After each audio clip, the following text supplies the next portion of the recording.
Прийшли окупанти до нас в Україну, форма новенька, воєнні машини, та трохи поплавився їх інвентар. Байрактар, Байрактар. Російські танкісти сховались з кущі, щоб лаптем посьорбати довбані щі, та трохи у чах перегрівся навар. Байрактар, Байрактар. Приперли зі сходу до нас барани для восстановлення великої страни. Найкращий пастух баранячих отар. Байрактар, Байрактар. Їх доводи всяке озброєння різне, потужні ракети, машини залізні, у нас на всі доводи є коментар. Байрактар, Байрактар. Вони захопити хотіли нас зразу, а ми зачаїли на орків образу з російських бандитів, робить примар. Байрактар, Байрактар.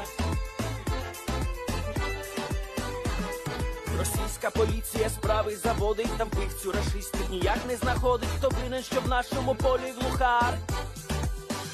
Байрактар,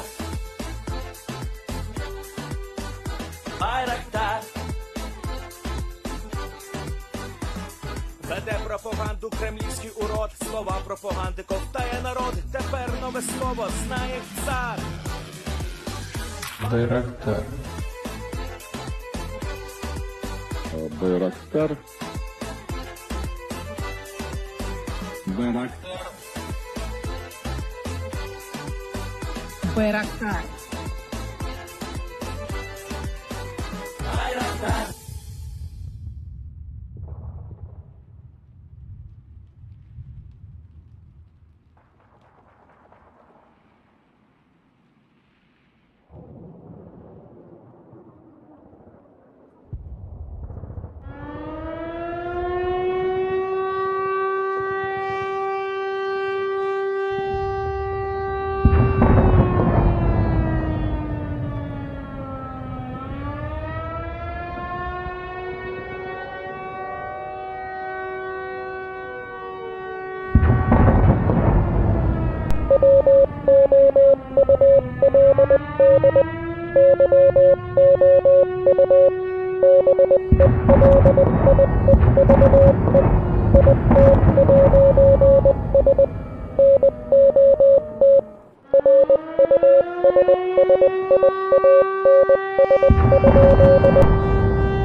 Yes.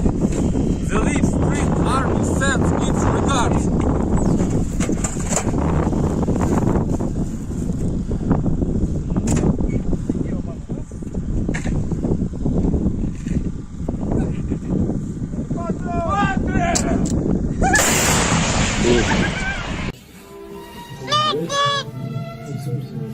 О, бля! Игорь!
Hello everyone, I'm the Enforcer, and I'm accompanied by Enforcer Matt.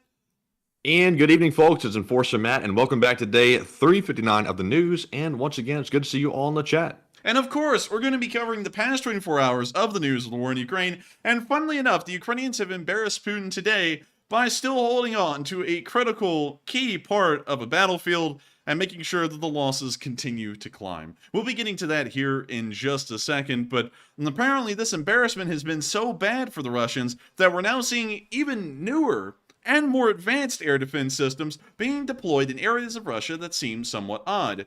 Of course, many of y'all may remember the town of Sochi that got its, I guess you could say, claim to fame during the 2014 Winter Olympics, where most people found out that this place even existed.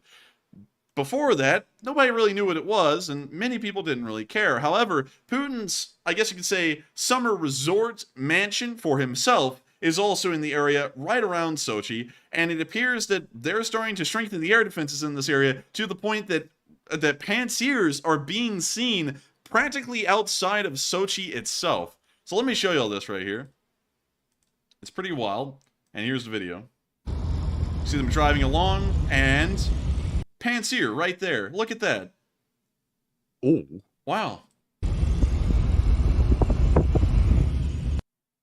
that shows you how scared they are of the Ukrainians. The Ukrainians have made such an embarrassment of the Russian armed forces that they have to go and put air defenses so deep into Russian territory in places that really don't matter to make sure that they don't get screwed over and embarrassed even further by a surprise Ukrainian attack by something as archaic as a Tu-141 drone, like the times we saw all of the strategic bombers getting hit and destroyed deep inside of Russia, near Ryazan, and also, let me make sure the other, Saratov, I believe, up here, Ryazan and Saratov, by these Tu-141s. If they can get embarrassed again, they can get embarrassed. Well, if they could get embarrassed the first time, they can get embarrassed again. And that's why they have such a large air defense presence around what is practically an insignificant town like Sochi. We're now going to be moving on from Sochi and on into the rest of our news inside of St. Petersburg, because the Russians have also been seen to be making themselves an embarrassment up here. And many of y'all know that if you speak out against the Russian government, you usually end up finding your way to a window. And funnily enough, that happened again today. A woman in the Russian government in the St. Petersburg area, her name is Marina Yakina, who is the head of the Department of Financial Supply of the Russian military's Western Military District, committed suicide by falling out of an apartment window today. Uh-oh. Windows again. Windows. I gotta tell you, man, windows have got to be the deadliest thing in Russia, next to sucking in lead paint off your Lada. But we can see right here that it was announced on the website that she's not really going to be around much longer. And quite unfortunate to hear. We don't know what she was doing to end up falling out of a window. But once again, reiterating the idea that in Russia, it is always the most conventional way to commit suicide or have an accident is to just somehow fall out of an apartment window. You know, they really need to get the OSHA over there to figure out how in the world did they make the windows safer? Not just for the people building these buildings, but also the people living in them? Because it's pretty crazy to think that so many people just incidentally are falling out of all of these windows. I would be scared to live in those new apartment high-rises in Mariupol because everyone's going to be falling out of those windows by the end of next week. But we're now going to be moving on out of Russia because that's all the news we have from inside of the country. And we're now going to be moving on into Germany real quick. In Germany, we saw some pictures today, some pretty neat ones, of some Ukrainian soldiers learning how to operate the Patriot missile defense systems that will be handed over by European nations. So far, I believe that the Dutch and the Germans are handing over one apiece, and we can see the pictures right here showing the Ukrainians learning these systems. You see them standing right here. In the next picture, we can see them, it appears that they're refueling a vehicle, part of the Patriot system. We can see a Patriot launcher back there, and a Ukrainian soldier to the right, and a German instructor to the left. We can also see another picture of them outside of one of the Patriot missile launchers, and then in the last picture, it appears that they're doing something to one of the silos for the missiles themselves. Very neat to see, and it's great to know that the Ukrainians can rely on such an extensive and vast amount of Western support that these advanced Patriots could be delivered to Ukraine here in the near future and help to defend their very skies from missile attacks.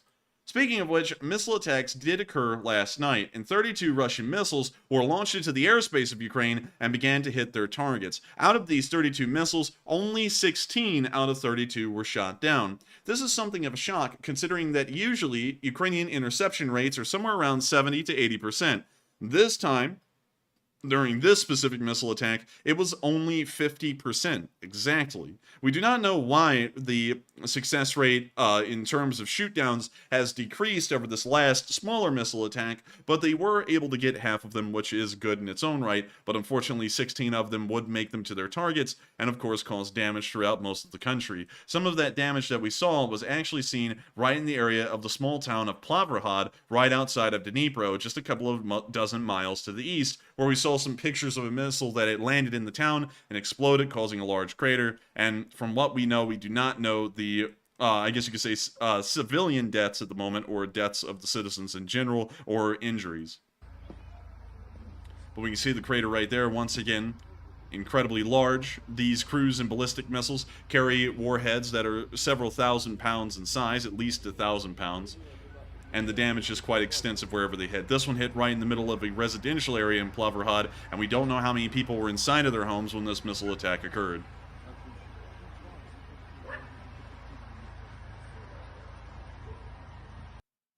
That's the end of the clip, but once again, very unfortunate to see and to once again know that Russian missile attacks are attacking Ukrainian citizens at large and trying to instill fear inside of them or just wipe them out as a people. We're now going to be moving on from this little bit of news and the missile attacks in general. Once again, we hope that all Ukrainians are as safe as possible during these missile attacks. Of course, one cannot really prepare for the unfortunate incident of a missile landing right on your street like those citizens in Plavrohad had to deal with. But hopefully everyone else in the country remained largely safe during these missile attacks. Speaking of which, it appears that the first cruise missile ever to land outside of Ukraine happened today within the country of Moldova, as a picture surfaced somewhere around the area of Tiraspol of a Russian missile that had been found lying in a field in Moldova that never reached its target. According to the caption, in Moldova found the remains of a Russian missile near the border with Ukraine. The Ministry of Internal Affairs of the Republic, it is noted that the ammunition was found in the region of Brissany. So we can see, once again, going to the map, and if I'm correct, Brissany, and I'll type it in because now that we have that, let me make sure, Brissany, Moldova. Correction, it's actually all the way at the very northern end. So let me go and adjust that marker real quick, because for some reason when I pulled that up, it said the Brissany was somewhere around Tiraspol. So we'll put that up there, and it appears that the missile once again flew directly over Moldova's airspace during this missile attack and ended up falling short, most likely aiming for the city of Ternopil or Lviv or even Lutsk, and ended up landing right within the border of Moldova, just a couple of miles away. So this is fairly interesting. In the first instance of its kind that we've seen, this may also be indicating that the Russians' missiles are becoming far worse and degraded in quality, and have most likely been stored for some time, leading to malfunctions developing in the missiles and them not being able to carry out their attacks successfully, like this one right here. So we're now going to be moving on from the missile attack news in general, because that is all of the news total that we have. But in the Vinnytsia area, we did see that some Russian citizens that had fled the Russian Federation are now inside of Ukraine, somewhere in the country. The Vinnytsia marker isn't accurate. This is somewhere inside of western Ukraine, but we don't know exactly where. They are currently in training to fight for the Ukrainian army. And so let's take a look at what their training entails at this point, and how well equipped do they appear compared to their Russian counterparts. We can hear the music is absolutely bussing. We can see right here that they have a pretty nice AK, it seems. A really nice AK, it seems. It's kitted out to the max. We can now see them operating, it appears, some kind of drone. You see them looking at their targets downrange, putting on some glasses, of course, safety first. We now see them getting ready to shoot. See them looking at their targets and their groupings. They're now firing their AKs. Also reloading. They had a speed loader right there, really nice to see. You see them firing again. See them working on their front sight. We can see them working on some scopes, trying to sight in their rifles a little bit better. We can see the them looking at the targets again and making sure their grouping's right. We can see a guy firing full auto.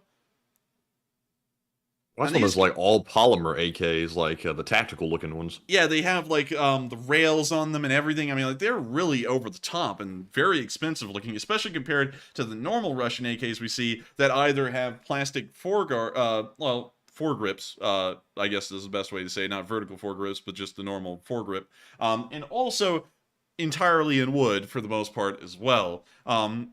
You know, we'll probably talk about that later, Matthew, or make a trailer about that, so let's not mention that right now, because I think you know what I'm talking about. So we're going to be moving on from the Russian Volunteer Corps in training inside of Ukraine, and on into the area of Hostomel, because we also saw in the Hostomel area the remains of the Antonov 225 Miria, while still being in the process of being cleaned up, are still largely within the hangar. We can see that the nose cone still sits outside the hangar. The hangar has had most of its shielding removed at this point, and will most likely be deconstructed, considering that the shielding has been removed, or they may be replacing the shielding and also the damaged spars that made up this hangar. And you can also see a second picture here showing the Antonov 225 being held up by its supports on its wings and also on its fuselage, as they most likely go under the process of dismantling this aircraft and trying to use the parts they can to rebuild the second one that is currently planned to be flying sometime in the future, or to just salvage the parts to hopefully be put towards the war effort. Once again, it's sad to know that the largest aircraft in the world, with, I believe, well, actually, it's not the longest range, that goes to the C-5 Galaxy. The largest aircraft in the world by size was destroyed in the middle of the Battle of Hostomel so early on in the war. And we can see, even as we're rounding out some of the final days to the 365th day of the war in Ukraine, it's still there. It's still a reminder of those first opening days and that first opening week of the war in Ukraine, where we finally learned that the Russians were not as invincible as they seemed, or at least the way they thought, at least the way the world thought about the Russians, and that people can actually stand up and fight against the supposed second best military in the world. We're now going to be moving on from the news in Hostomel and on into our location unknowns, because we've had some fairly interesting ones today. So starting off with our first clip. Goodness gracious. Donna, thank you. And also, we'll address that here in a second, because right after the location unknowns, we'll be talking about the polls that Matthew's throwing up, which are really, really good. Real quick, before we even get into the location unknowns, I would like to let you all know Matthew has been really upping his poll game lately. He was telling me about the new processes he's going through to gather up the questions for these polls, and they are top of the line. Incredibly good. And so make sure to check him out. He just put up a new one, and this is also one of the ones that he researched beforehand. They are excellent. So make sure to vote on them, because we'll be getting to those here in a little bit, and we would love to know what y'all are thinking about these questions. So with that, we're moving on to our first clip of Location Unknown News, where we saw a toss hitting Ukrainian forces. It appears that the Ukrainians were able to hunker down into shelter before the thermobarics hit, but once again, just because you're in shelter, it does not mean you are safe from what is considered a mobile war crime at this point. So here's the video. You see the toss exploding right there on top of Ukrainian forces. You see a second one exploding directly on top of them as well. And a third.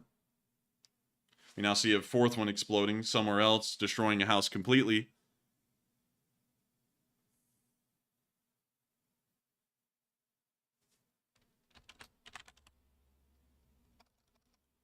You see another one exploding.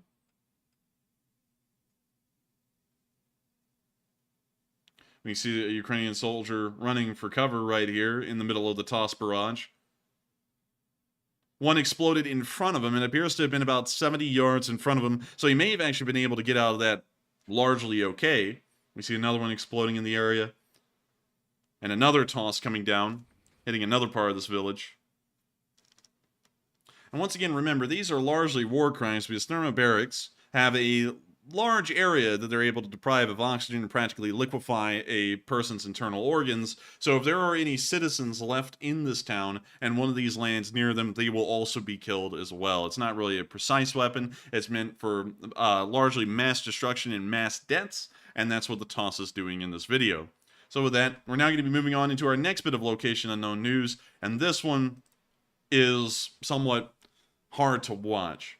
This is a Ukrainian prisoner of war that's been captured by the Russians, and as far as captured Ukrainian prisoner of war videos go, this one, believe it or not, is going to be incredibly tame. But what you're about to watch is the Russians psychologically torturing a Ukrainian soldier, forcing him to dance and sing while holding a Ukrainian flag, and when he freaks out for a second, they'll fire a round directly off of his left, and it flies so close to him that it actually grabs part of the flag he's holding and flings it a little bit. So you'll be able to see that on film. So I just want to let y'all know that, and the reason why I'm also showing this film is to let you know a little bit of the reason why I'm not really a big fan of any Russian soldiers, because, you know, a while ago, and I did read some of the comments, people were wondering, why was I so harsh on the homecoming that the 155th Brigade had in Sevastopol, well, not Sevastopol, in Vladivostok, when we took a look at the cemetery that was filled with the 155th. The reason is because a lot of people always say these guys are just conscripts. Some of them don't really want to be there, but we rarely ever see the guys who rarely ever want to be there anymore. All of them appear to be raring to go, raring to be there. The only problem is that they just don't really like their command. That's their whole problem when it comes down to it. And you're about to see in a minute what these normal conscripts are doing to Ukrainians that they're able to capture. So here's the clip.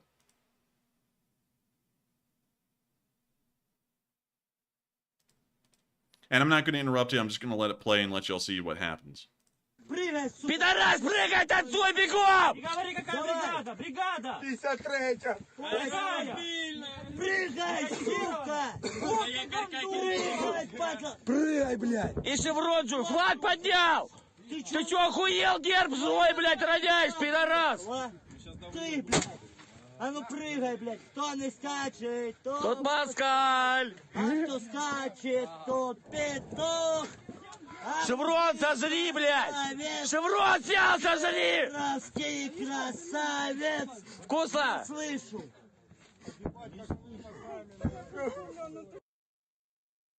This is sickening. And now you'll see why I'm not really a big fan of any Russian conscripts or anyone in the Russian army at all, because these soldiers aren't someone special. They're not the Einsatz group and of the Nazi Germans or the SS. These are normal conscripts from a Mobic unit that are doing this to this POW.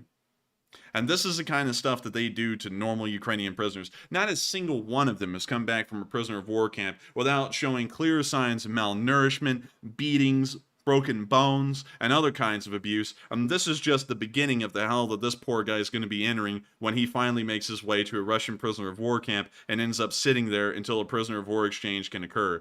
This is why I'm not a big fan of the Russian army. This is why I never really give much sympathy to Russians, because that's what the normal Russian does when confronted with the normal Ukrainian, is they try and torture them like this.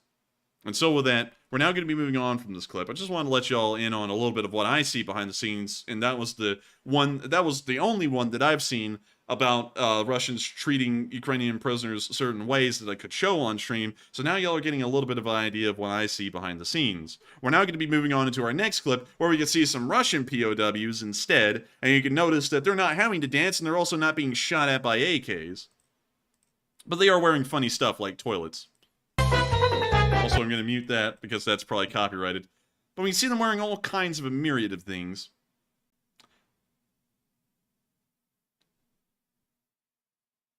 I guess they're kind of lucky because they're not being shot at by AKs and being forced to dance. So, you know, that's one thing going for them. But it looks like the Ukrainians are giving them a little bit of a ringer here, too. So that we're now moving on from our little prisoner of war video. And now it's time to move on to the casualties. Now, we have two different bits for the casualties tonight, because both of them show a little bit of an interesting story. Starting off with our loss chart of Russian losses from month to month, these are the amounts of estimated infantry losses per month in the war. And we can see that in between February and March, which means that from February 24th to March 30th or 31st, these are all the losses that the Russians took. It was the highest month for the longest time, 17,500 Russian soldiers killed in a matter of a month. And then afterwards, the losses greatly decreased for April, May, June, July, August, September, and October. And while September and October were climbing fairly well, it still was not reaching the level that February and March were at.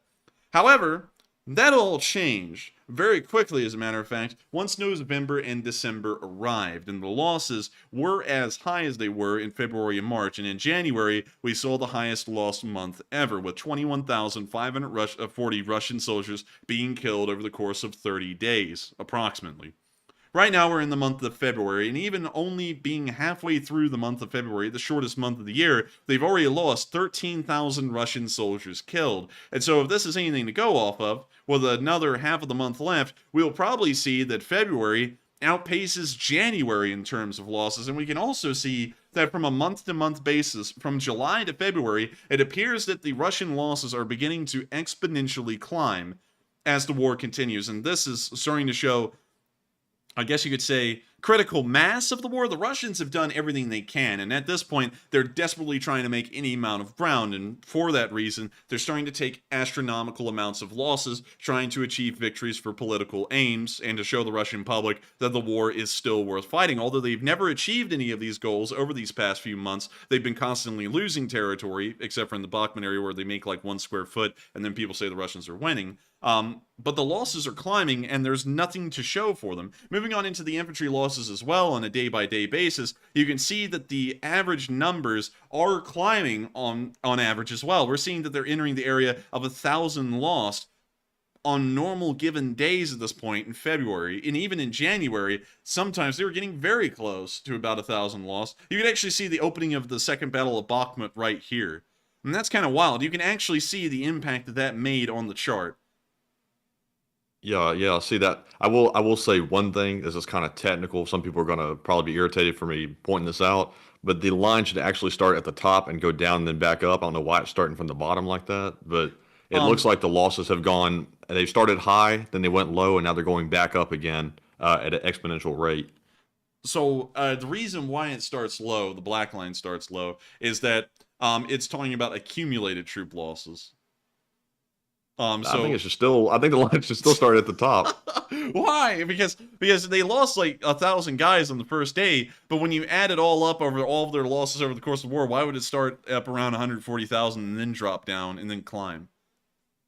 Oh, I get what you're saying now. Yeah. I got you. No, I got you. It's no big deal. I was kind of misunderstanding the graph when I was reading it off a second ago, so it's no big deal. Moving on to Yeah, I got you. moving on to our next picture, we can also see a graph showing the per day losses of equipment such as MLRS's artillery, main battle tanks, trucks, and infantry fighting vehicles. We can see that the large majority of losses on a daily basis are coming from the IFVs for the large part, although that there have been some other days where that's not the case. For example, actually that'd be a bit of a stretch to say anything's being lost at a higher rate. So honestly, I'm going to have to hold back from saying that. You can see, however, the losses are considerable for the equipment as well. Moving on into our last bit, we can see the example right here of the losses where they've been gathering this data and putting it on their chart. And funnily enough, it's the same casualty report we get from the Kyiv Independent, which moves us on into today. The loss report. What have the Russians been losing as of today? Well, it's been quite high. 690 Russian soldiers have been killed today. Another 10 armored personnel carriers have also been destroyed. 6 main battle tanks have been destroyed. 3 artillery pieces have also been destroyed, along with a drone, a helicopter, 3 anti-aircraft systems, and no Bobcat skid steers. But moving on into the rest of the losses, the frontline losses are high. At least we have that going for the front lines today. Once again, almost losing an entire BTG in terms of deaths, probably having several others knocked out due to the amount of wounded. And also, the APC losses and the tank losses were also fairly high today, considering the average that we've been seeing over the past month or two.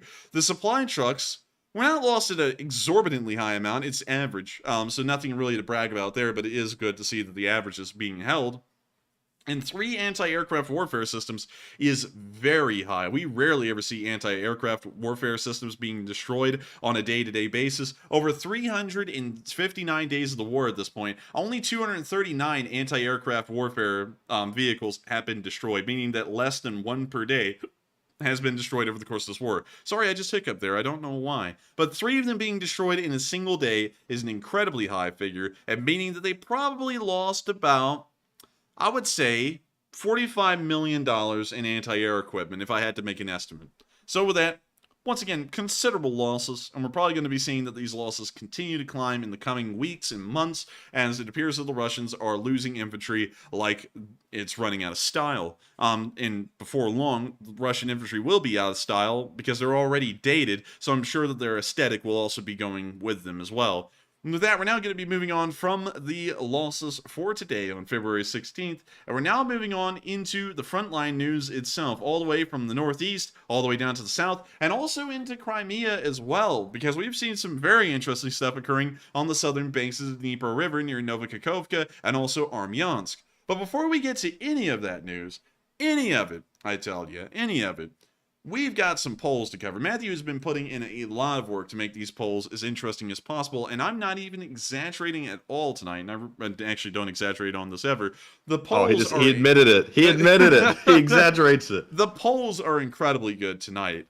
Believe me. Trust me, bro. So let's get into those polls, and let's hear what y'all are thinking, because he just threw up another one even, and we'll also probably be able to address that one before this poll segment ends. So with that, what do we got, Matthew? Because I've seen some very interesting results on some of these polls.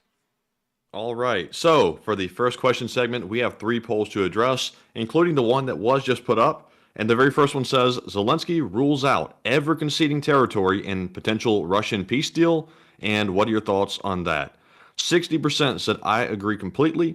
27% said, I understand his position. 5% said unsure. And 7% said that decision was premature. And on this one, I'm going to go with the 27% that said, I understand his position, because Russia did illegally invade his country, and why would he want to go ahead and say that he's open to giving away some of his land?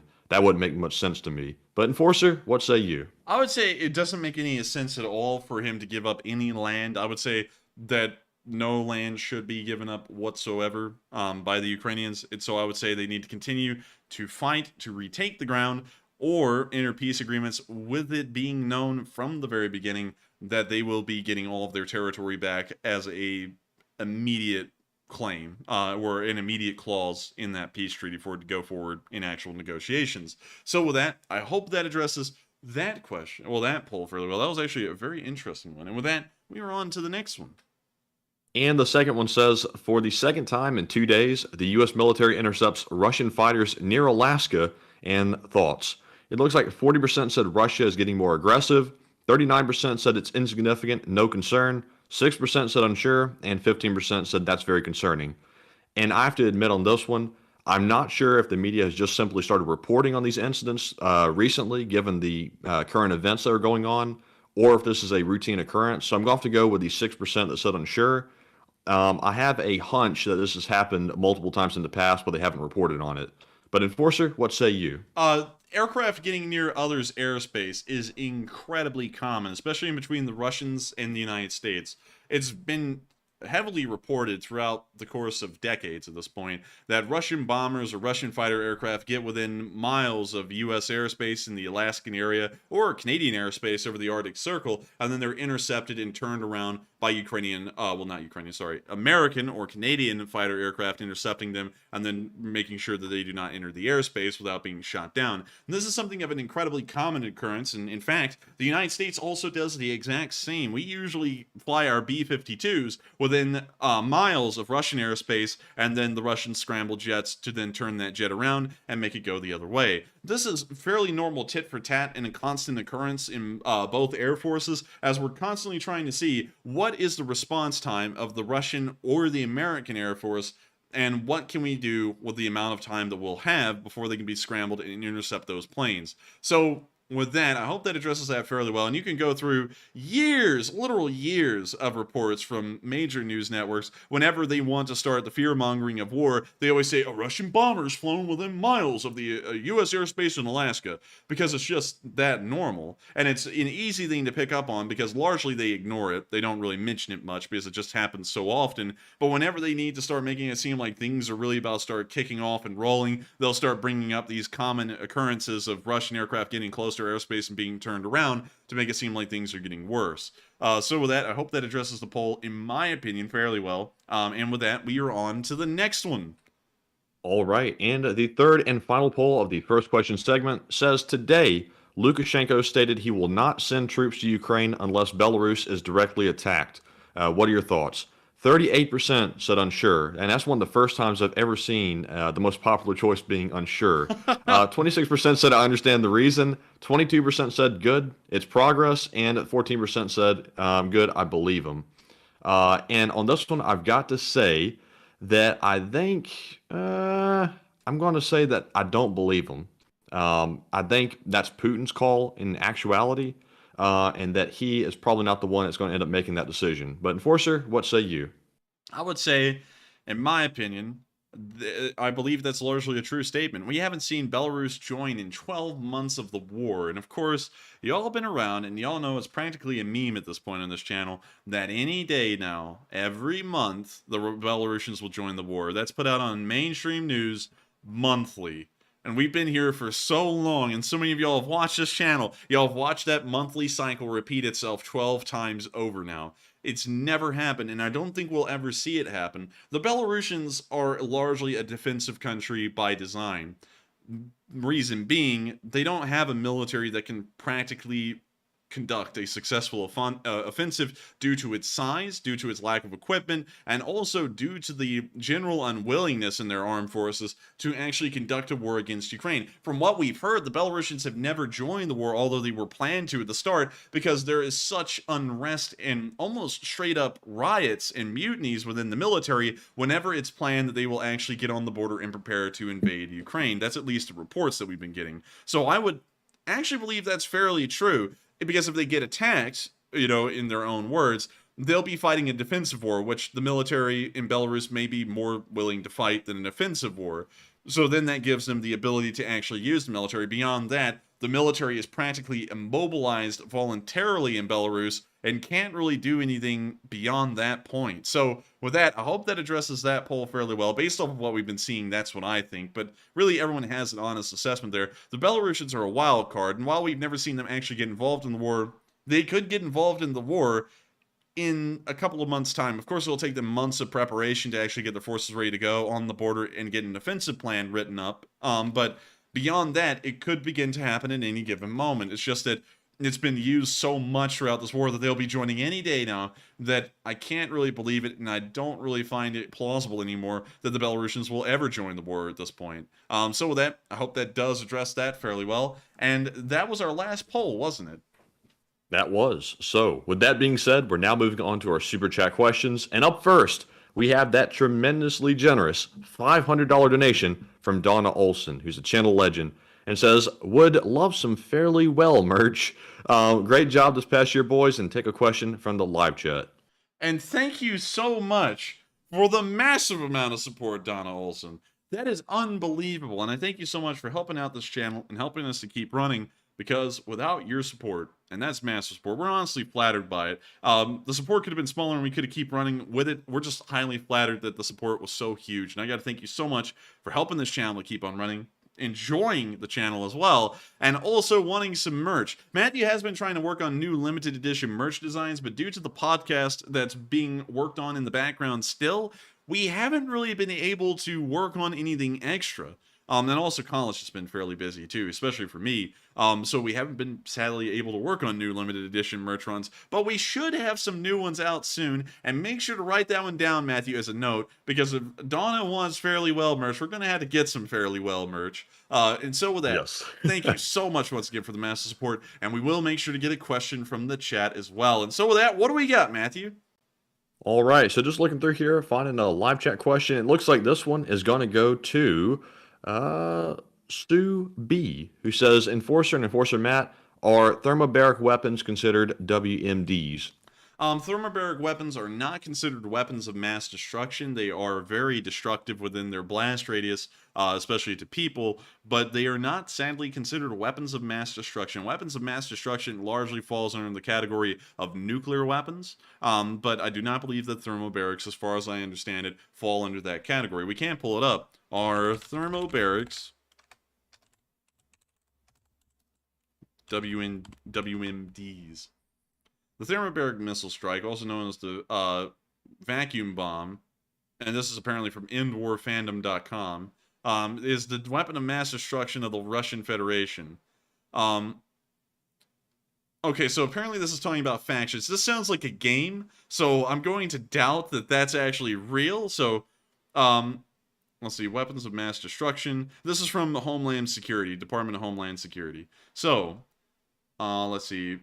Nuclear, radiological, chemical, biological, or other devices intended to harm a large number of people. So really anything can be considered a weapon of mass destruction as long as it's intended to harm a large number of people. And then we don't really get a definition of what a large number of people is. Is that 50? Is that less than 50? Is that more than 50? Is it thousands? Is it tens of thousands? I don't know. It doesn't really give us an answer on that. But let's see if our friends in the government can give us an answer. If you know what I mean, Matthew. But Yeah. let's see. Thermobaric weapons have been described as the biggest non-nuclear bomb. This is from armscontrolcenter.org. But there is a massive leap in the destruction power to a weapon of mass destruction. So it appears that according to armscontrolcenter.com, a thermobaric isn't really a weapon of mass destruction. A weapon of mass destruction is most likely just a nuke alone. But once again, I can be wrong, so don't quote me on it. But that's what we're working off of right now. It appears to not be a weapon of mass destruction. So with that, I hope that answers that live chat fairly well. And thank you so much once again for the massive amount of support, Donna, and helping this channel to keep rolling. And so with that, we are on to the next one. All right, and the next one goes to Psyops, who puts in a $20 donation and says, let's see here. Let's see. Let me send this one to the enforcer and let me let him take a look. Let me see here. It's going up for review. Bum, bum, bum, bum, bum, bum, bum. For some reason, it sounds weird. You know, I'm like, I don't really see anything specifically wrong with it, but it sounds weird.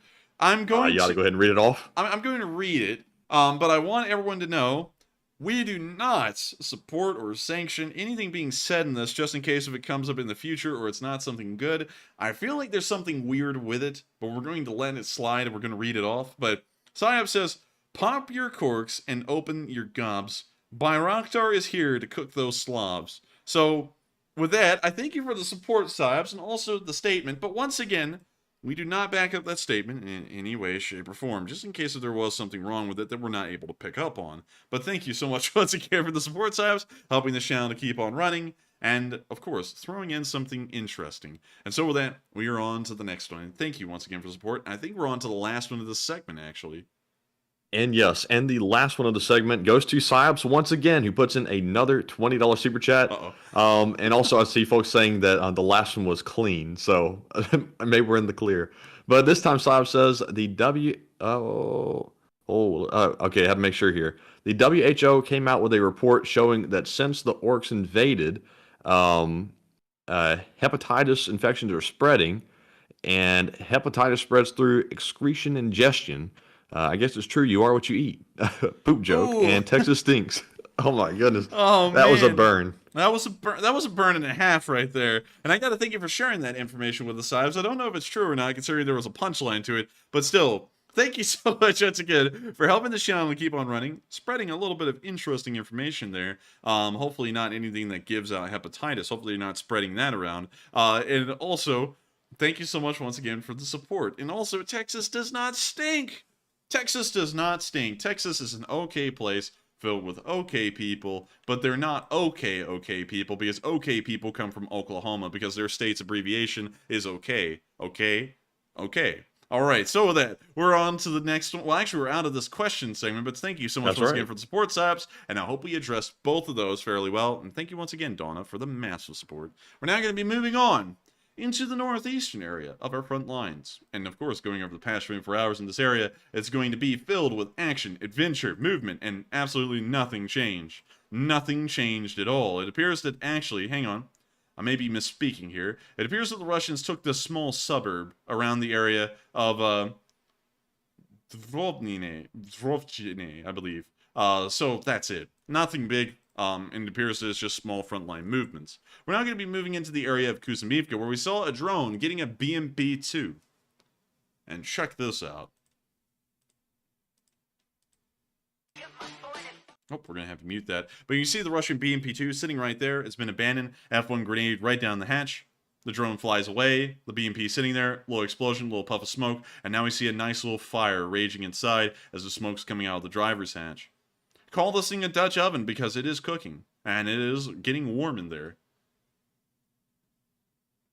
And you see that it looks like they're now lining up a second one. Because they're getting right over that hatch. Dropping another one. That one went inside. It bounced around a little bit. It was hitting the rim. Oh! Oh my gosh, I don't know what that Dang. was, but that thing blew it apart.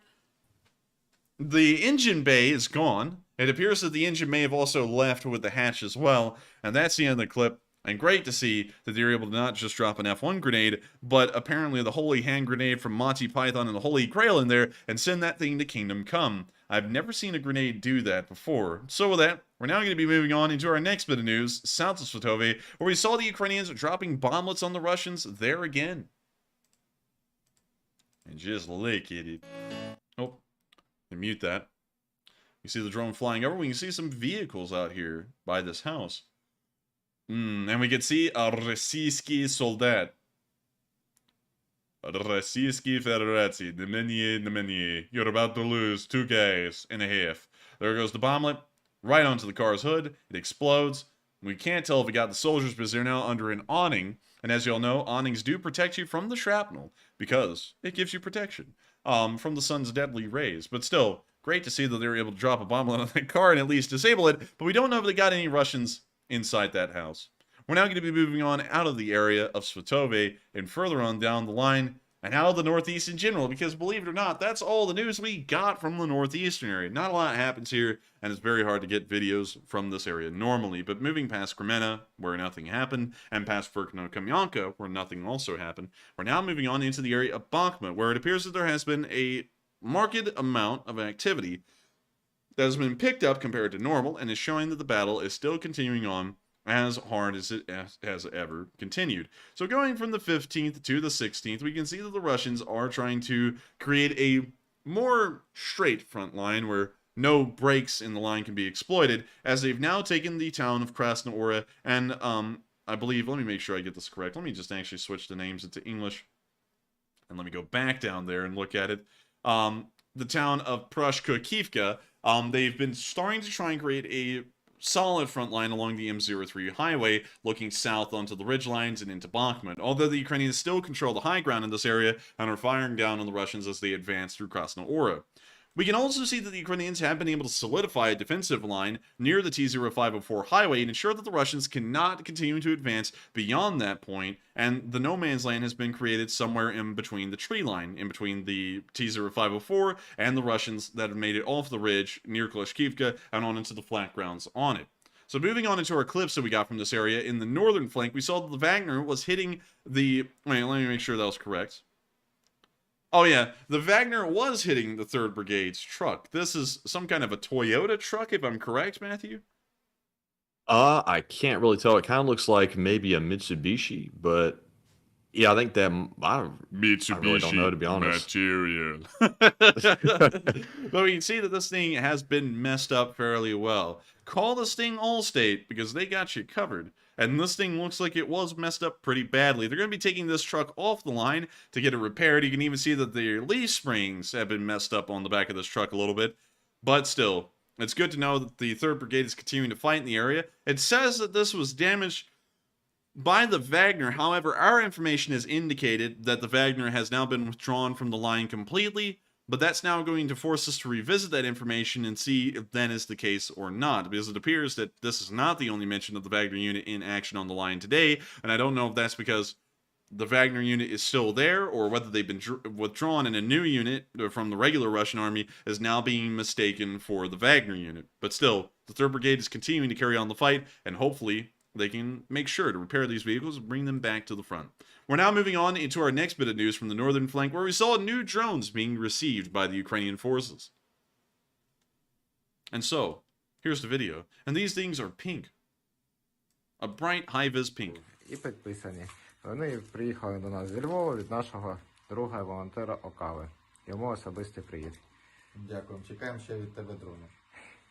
And we see the drone with the bomblet over there. A pink bomb cradle as well. And while pink's not a bad color, it's also not the best color to make sure that they're not seen because pink's pretty bright. Honestly, I would have these things painted in like some kind of a offish gray color. Not like as dark gray as it is right there, but a little bit more offish gray, because that'll make it even harder to see in normal skies. Even if they're blue, offish gray, like a lighter gray, is somewhat difficult to see. So we're now going to be moving on from this little clip where we can see that this guy's fairly happy to get his pink drone and bomb Yeah, cradles. real men love pink. Yeah, yeah. And now we're moving on down into the area of Krasnohora, where we saw that apparently the Wagner unit may still be here. We're not sure if the unit is being misidentified, but here's the clip, because they're actually complaining in this video that they're no longer getting any support. And also, this is an artillery unit, so maybe they're talking about infantry units have been withdrawn from the Wagner, but the artillery is still there. I'm not quite sure. But anyways, here's the clip, and let me make sure to read over the subtitles, so that way we can please everyone, because everyone likes us to read over the subtitles. So, without further ado, here's the clip. We are an artillery unit of the Wagner PMC. Every day, we carry out difficult combat tasks covering assault groups. At the moment, we are completely cut off from the ammunition supply. Oof. We have accurate lack of 152mm D1 ammunition for howitzers, and also 100mm high explosives for the MT-12 Rapiras. Also for the T-72 tank, 125mm high explosive. Also for the 120mm mortar to B-11. Are you just going to name off everything and then say, and also behind them all? And also the Abrams, and also the Bradley, and also the M4s, and also the grenade launchers, and also the mortars, and also the planes, and also the tanks, and also the submarines, and also the... Like, this guy's just going to keep going. Anyways, we appeal to our colleagues and friends from the Ministry of Defense. We are confident there is ammunition somewhere in the stockpiles, and we need them acutely. We'd be very pleased if you help us and supply us with this ammunition. A huge number of people will survive to continue taking part in hostilities. And this will reflect on the whole course of the war. We will do the work for you. Help us with ammunition. Wow, isn't that sad when you're having to beg your own command to send you ammunition like you're a voluntary part of the military? Yeah, that's pathetic. Please send us ammunition. If you forget, we're actually a part of your military, and we desperately need your ammunition, bleed, to keep fighting this war, bleed. So please send it to us so that way we can keep doing our job, bleed. And also notice, these guys aren't complaining about fighting the war. Keep a very specific note on that.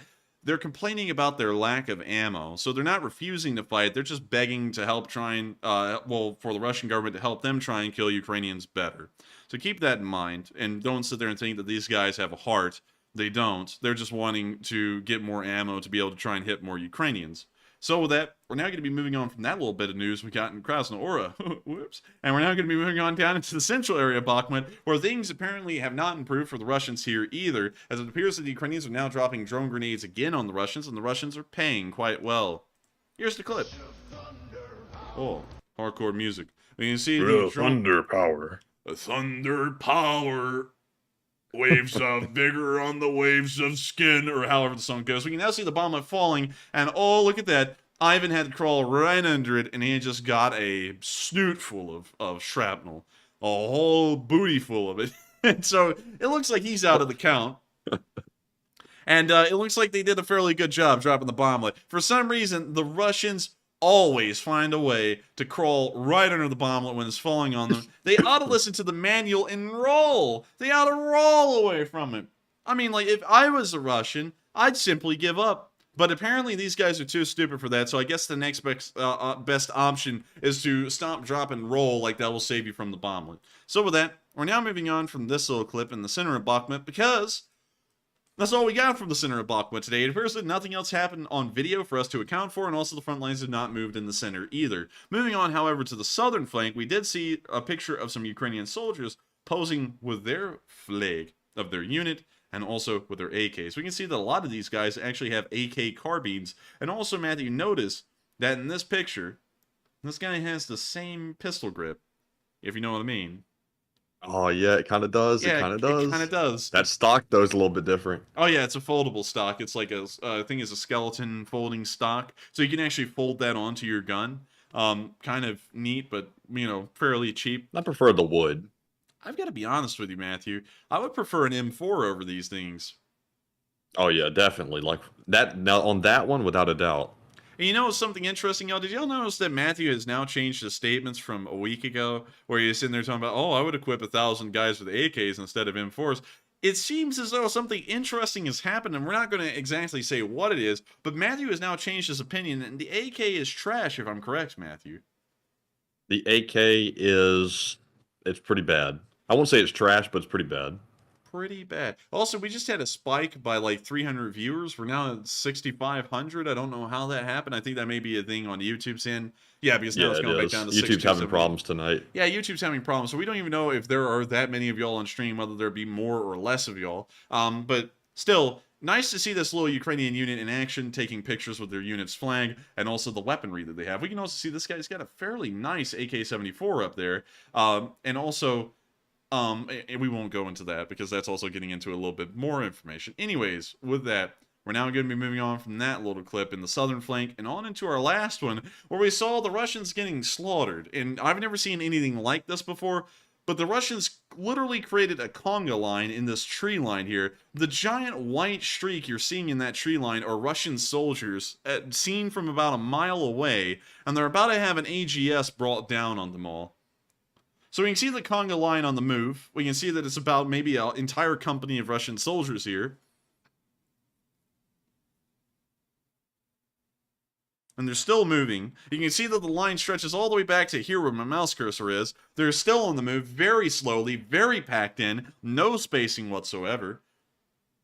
No formation at all as well. They're just moving in a straight line. We now see the AGS hitting the front of the column, and these Russians are dropping like bowling pins. You see the rest of the guys. Also, Enforcer, you have like started a firestorm in some people's minds about the AK loving people. They're going bonkers. Let's see here. I saw one person going nuts. Oh, let's see. I'm trying to find them. Someone's about to tell me, you never even owned an AK. You never even shot an AK. Somebody said the AK is not trash. Oh, yeah.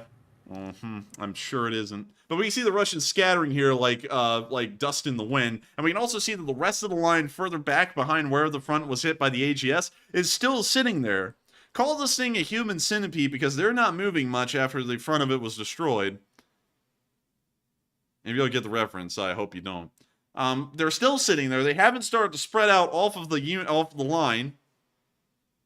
But the front ones have. They are dispersing because they got knocked down.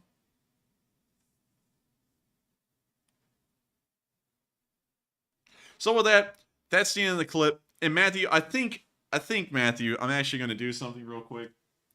Let people know. We know a little bit more about what we're talking about with the AK. I'm just going to do this real quick. Let me know if you can hear it, Matthew.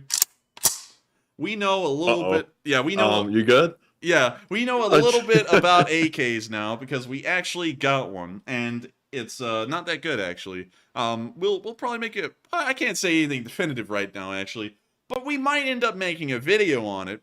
It's really bizarre when you get into it, but anyways, let me put that back. There we go. And so we're now going to be moving on from this little clip of the Russians getting disintegrated in the southern area. And from what we could tell, that video was actually made in the tree line in the southern area of Bakhmut. So let me go down there and let me show you where this was. So, Bakhmut, Kurtimivka. Alright, so this is what appears to have been the tree line that they were moving through right here in this area. And the AGS was called in. It appears to have slammed them around here, and now they are running for the hills. It appears that they're not really able to make any advances in this area, and with poor formations like that, we can certainly see why. It's fairly easy to disorient and disorganize a unit like that where the communication doesn't have interior lines, and they're trying to communicate on one far end of the formation and one far end on the other, and they're not really able to do it well at all, and they're not even able to communicate when they have interior lines. So we're now going to be moving on from that little bit of information in the southern flank, and you see that the Battle of Bakhmut is still carrying on fairly well, and this is where Ukraine is embarrassing Putin. This town was supposed to have been taken by this point already based off of, I guess you could say, pessimistic timetables that the Russians have been given out. And it still hasn't been taken. They're not even close to taking Bakhmut. They haven't closed off the T-0504 highway either to begin that final phase of taking Bakhmut. So it appears that they're still not doing anything at all. They suck. That's all I can say. The Russians suck. That's the end of the story. They're still not taking Bakhmut. They can cry about it. We're now going to be moving on from the Bakhmut area and further on down our line and into Donetsk. And let me go over a little bit of frontline analysis here, because I always say nothing happens, but I never show nothing happening. So here's the past 24 hours. Oh, wait a minute. Actually, things have happened. The Ukrainians have pushed the Russians back near Avdiivka, and it appears the Russians were able to move through one open field north of Marinka. This has happened several times before, so in the large scheme of things, nothing's really happened. They'll probably get pushed back within this week. So, in the largest sense, nothing's happened. That was something, though, compared to normal. Usually we don't see anything at all, although we've seen that happen maybe 4 times in the war, but they'll probably get pushed back again. So now let's get into the video footage from Donetsk, where we saw a fight on a hill filmed from a distance.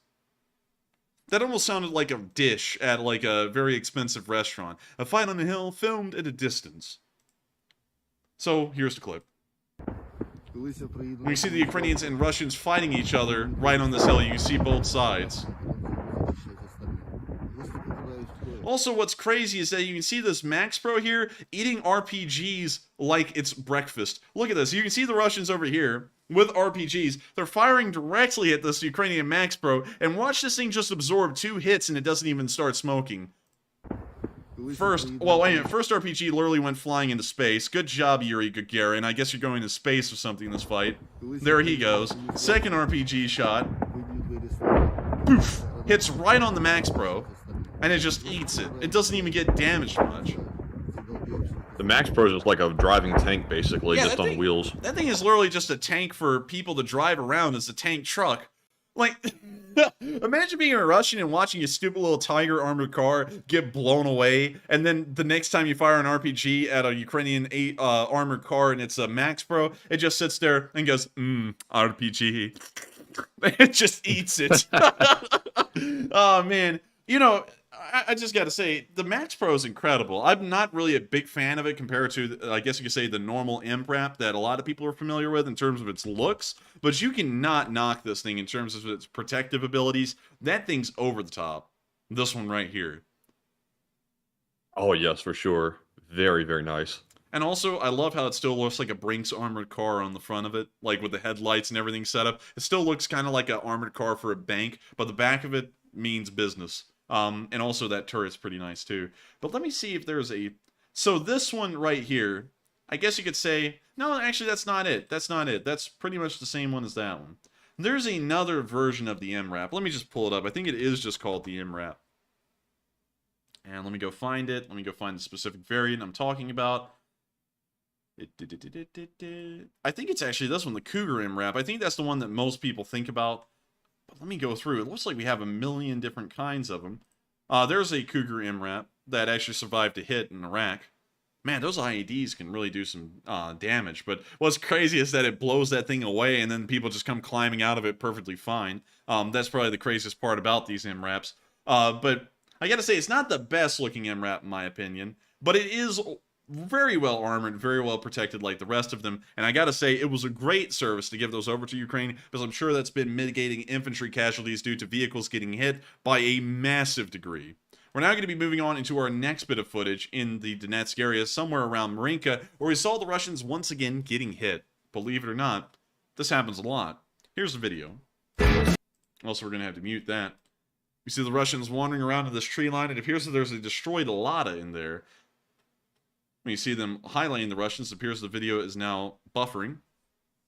Whereas James If you see a destroyed Lada with Russians walking around it, it's like seeing a black cat going across the street. It's a bad omen. Oh, it was a bad omen. It just blew up. The ammo's exploding. The Russians are nowhere to be seen, probably because they just got disintegrated. Oh, well, look at that. You can actually see the shrapnel because there's a metallic object nearby. When it explodes, look how much shrapnel just hit that one Lada. That's a lot of shrapnel. Oh. And imagine that's serious. That's going in every single direction for about 50 to 70 yards in both ways. So anything around that shell is getting peppered terribly. And now you can see why artillery is like an invisible killer. You never really see how these soldiers are getting screwed over on film, because these shells can explode 50 yards away from them. They're not visibly in the blast, but they go down, and that's why, is because you can't see that shrapnel, that small shrapnel, that's traveling at an incredibly high speed and peppering these guys like they're getting ready to be eat at a luncheon. So with that's the end of the clip, and it's fairly nice to see that those artillery shells landed so accurately on those Russians and were able to wipe out the unit and also pepper that Lada fairly well. We're now moving on from the news in Marinka and Donetsk as a whole, as there's nothing really to report in this area beyond that. It appears that action is continuing as normal. The battle for Marinka is still going on, and from what we can tell, it's fairly status quo for the most part. We're now moving on into the southern front in Zaporizhzhia, where we have had a decent amount of news. We're actually going to start over near Vasilivka, because we saw that the Ukrainians were able to exchange prisoners today with the Russians and get some of their guys back. And we can see a video of that right here. I have to mute it because of the music, but we can see a Ukrainian soldier that was just returned from captivity kissing the ground as that cute little dog hops over him and also wants to play with the cameraman. It's great to know that he was finally returned from captivity, and hopefully he wasn't tortured or abused too much, although that's a bit of a fantasy. Almost all Ukrainian prisoners are abused and tortured to a very high degree, and unlike the Russians that come back and say that the Ukrainians tortured them, the Ukrainians come back with physical marks and scars showing that their bones were broken, other things occurred to them, and that they were truly physically tortured, malnourished, almost killed by thirst, and other things. We're now going to be moving on from this little video. Once again, many Ukrainian prisoners were returned today, which is great to hear, and hopefully they'll be able to go back to living a normal life in Ukraine, or if they choose, fighting once again for the Ukrainian armed forces. We're now going to be moving all the way back across the line and into Volodar now, because the Battle of Volodar is still going on, and it's not really been changing much. So, let's go down here, let's look at the past 24 hours. Oh! Matthew, the Russians have abandoned a street corner. Let's go! You're kidding me. Oh man, they lost the block. They've lost the block. They're not repping the set anymore on that block. They lost it, and I guess that the Crips, well, actually, no, the Russians are definitely the Bloods because they're bleeding a lot more than the Ukrainians. They're not going to be getting that block back. I'm telling you that they've been being the Bloods a little bit too much, and now they've lost the street corner down there. Beyond that, the Battle of Volodar is not evolving in any meaningful way. We see that the Russians are still throwing a decent amount of forces at it. They're not gaining any ground. They're still losing a lot of armored vehicles and infantry as well, and the Ukrainians still control the Castle of the Plains. That's actually a really cool name for Volodar, the Castle of the Plains. I think we'll actually coin that going forward. We'll probably hear that in briefings later on. Anyways, the Castle of the Plains is still holding. The Ukrainians, of course, are not really occupying this area of low-density residential buildings here. That appears to have been abandoned, but they are controlling the high-rises within Volodar itself, which gives them a dominating position in this area considering it's completely flat, and they're able to fire on the Russians whenever they choose, and also ensure that they can see the Russians farther than the Russians can see them. So moving on to our first clip we saw here today, we actually saw 11 prisoners that were claimed to have been taken by the 155th Naval Infantry Brigade, although we saw the Naval Infantry Brigade rout off the field last week. So we're not really sure if these are prisoners from the 155th, but here's a clip showing the 11 prisoners that were taken in this area today after a failed assault. 14 февраля 2023 года. Видео для обменного фонда Дмитрия и Владимира. 155-я бригада, Мазуров Сергей Федорович, 14 августа 79 год. Actually, that guy just said he was from the 155th. Wait, is there some of the... Okay, wait, hang on. Let me clarify this. Something like 80% to 90% of the 155th Brigade has been destroyed in terms of its combat strength. So, we also saw, to add on to the story, most of the brigade rout off the field last week. And then we also got the report that they're being replaced by the 72nd, which has already happened according to what we know and what's been stated. So I don't know how these guys are saying that they're from the 155th, unless if they took the guys who routed off the field, integrated them into the 72nd, and they're still technically the 155th, but they're under the command of the 72nd Brigade. So I think that's most likely how this is occurring. We'll, of course, get more information to see if for some reason there's like a company left from the 155th on the field, or a couple of them, because there shouldn't be from what we know, and these may be soldiers that are a part of the 155th, but now that the 155th has largely been withdrawn, they're now been integrated under the command of the 72nd, but they technically are the 155th still. 155-я бригада, Ярославский Артем Алексеевич, 10 июня 1996 год рождения. 155-я бригада, Сосновский Игорь Витальевич, 8 октября 1998 года рождения. 72-я отдельная бригада, Широбоков Руслан Сергеевич, 1999 года рождения, 1 мая. Dude, why was this guy... Oh, thank you, Denise. Dang. But Why is this guy's hair Lego hair? Like, there's not even a strand of hair in that. That's like a shield, a helmet That or might have something. been Sharpied on, possibly. Yeah, like the eyebrows. Like someone just squiggled on the eyebrows. Goodness. 40-я бригада морской пехоты, Крикунов, Петр And also, these Васильевич. guys look nasty. It looks like they haven't taken a shower in weeks. I can confirm that. All right, we're going to keep this thing rolling, I guess. Waiting for comment. 1989 год. No comment. 72-я отдельная мотострелковая бригада. Mini-me? Is that a mini version of Putin? I don't know. I don't see the resemblance. He's getting a similar forehead. He's getting a very similar forehead. Кочев Роман Александрович, 1983 Ryan Hubbard said, war is hell, man. No barbers on the front lines. Nonsense, man. I got my hair cut in the middle of downtown Birmingham, and that shows there are barbers on the front lines. I'm just kidding, by the way. Don't take that personally if you live in Birmingham like me. 155-я бригада, Курилов Владимир Юрьевич, 24-10 октября 1994 года. 114-я бригада охраны водного района, город Петровском, участке 20.04. Man, this guy's got the Ratnik vest. This man's That's way rizzed up. too tight. This man is rizzed up. He's got a Ratnik vest. I've never seen a Ratnik vest before. What is the purpose of that even? And also his sleeve is torn over here. Рождение. Интегров Алексей Владимирович. 155-я бригада морской пехоты, Колосницын Максим Анатольевич, 1 мая 1988 года рождения. This guy, okay, listen. If the things that were shot down over the United States were UFOs, this guy is certainly an alien coming out of one. Look at that. Look at that. Like the forehead on this guy. It's bigger than Larry Bird's forehead. Goodness. 1988 года рождения. 155-я бригада, Зубарев Михаил Валерьевич, 3-10-83. 430-й полк прикомандирован в дальнейшем к 155-й бригаде. Зовут Яросов Александр Николаевич. Дата рождения 6 июня 1985 года. That's the end of the clip, courtesy to CapCut. I don't know what CapCut is. I guess it's once again those frontline barbers reappearing. I'm just kidding with you, Ryan Hubbard. By the way, like, I'm taking the piss out of that comment, but you're right. There are no barbers at the front lines, but still, they look like they've never even been cleaned. Like they've never even tried to keep themselves clean. But still, 11 prisoners captured. Once again, oddly enough, from the 155th, although we got information that they routed off the field last week. It appears that they may have reintegrated those routed units into the 72nd, and they've been reintroduced into the line, at least until they cease to exist. We're now moving on to our second clip from Volodar, where we saw a Maxar satellite image of Volodar today. So here's what it looked like beforehand in the summer of last year, before the battle made it to Volodar. And here's what it looks like now. There it is last year, same spot now. Goodness, it's been nearly leveled. Yeah, nearly leveled. An artillery shell has hit every single block in this picture. You can't see one where an artillery shell hasn't landed. In fact, an area at all where shrapnel wouldn't have hit a building.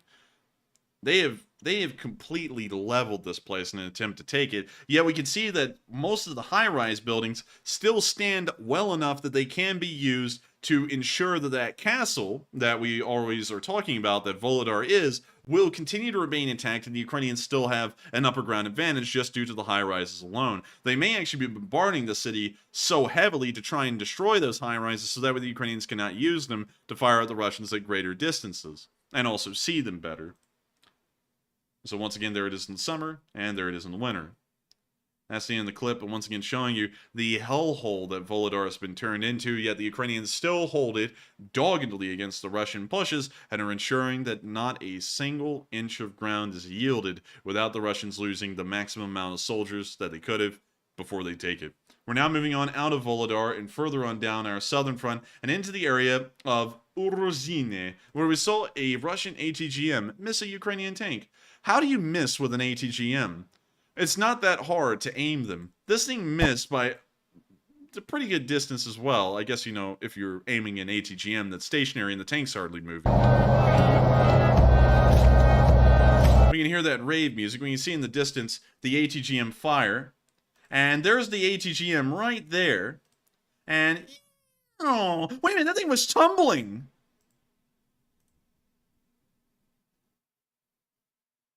What the hell? It's literally only flown 100 yards and it's already tumbling.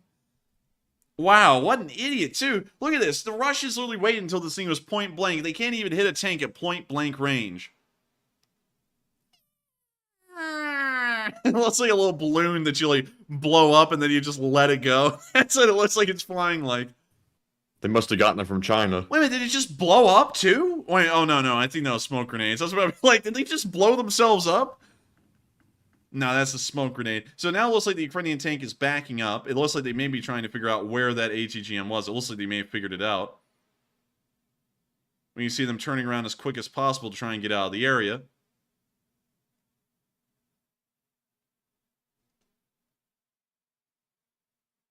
And they're on the roll. They're trying to get out of there. Making sure to look behind them so that way they see the ATGM fire. Maybe they can get off a last-second shot. Or at least see where the fire came from.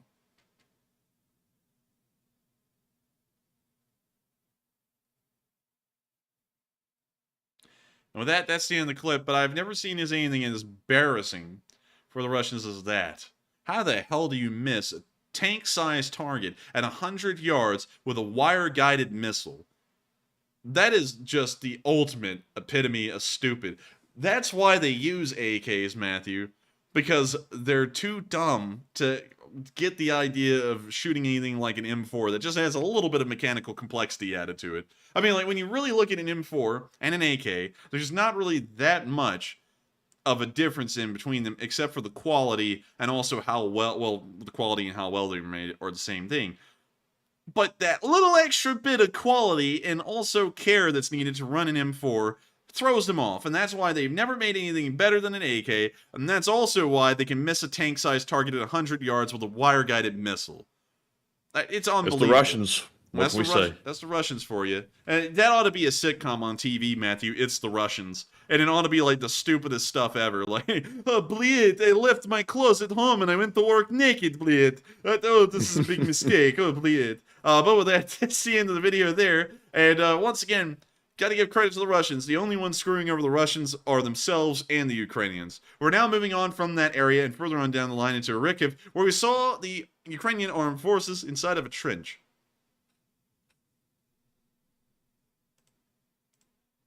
And also, this is an interesting trench because it's like they dug it underground because you can see roots at the top of this little structure.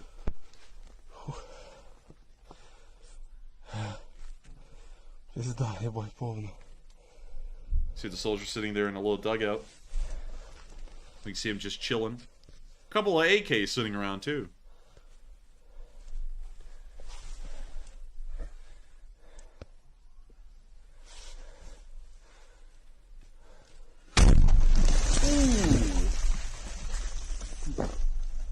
Dang, good lord, that was on top of him. Ew.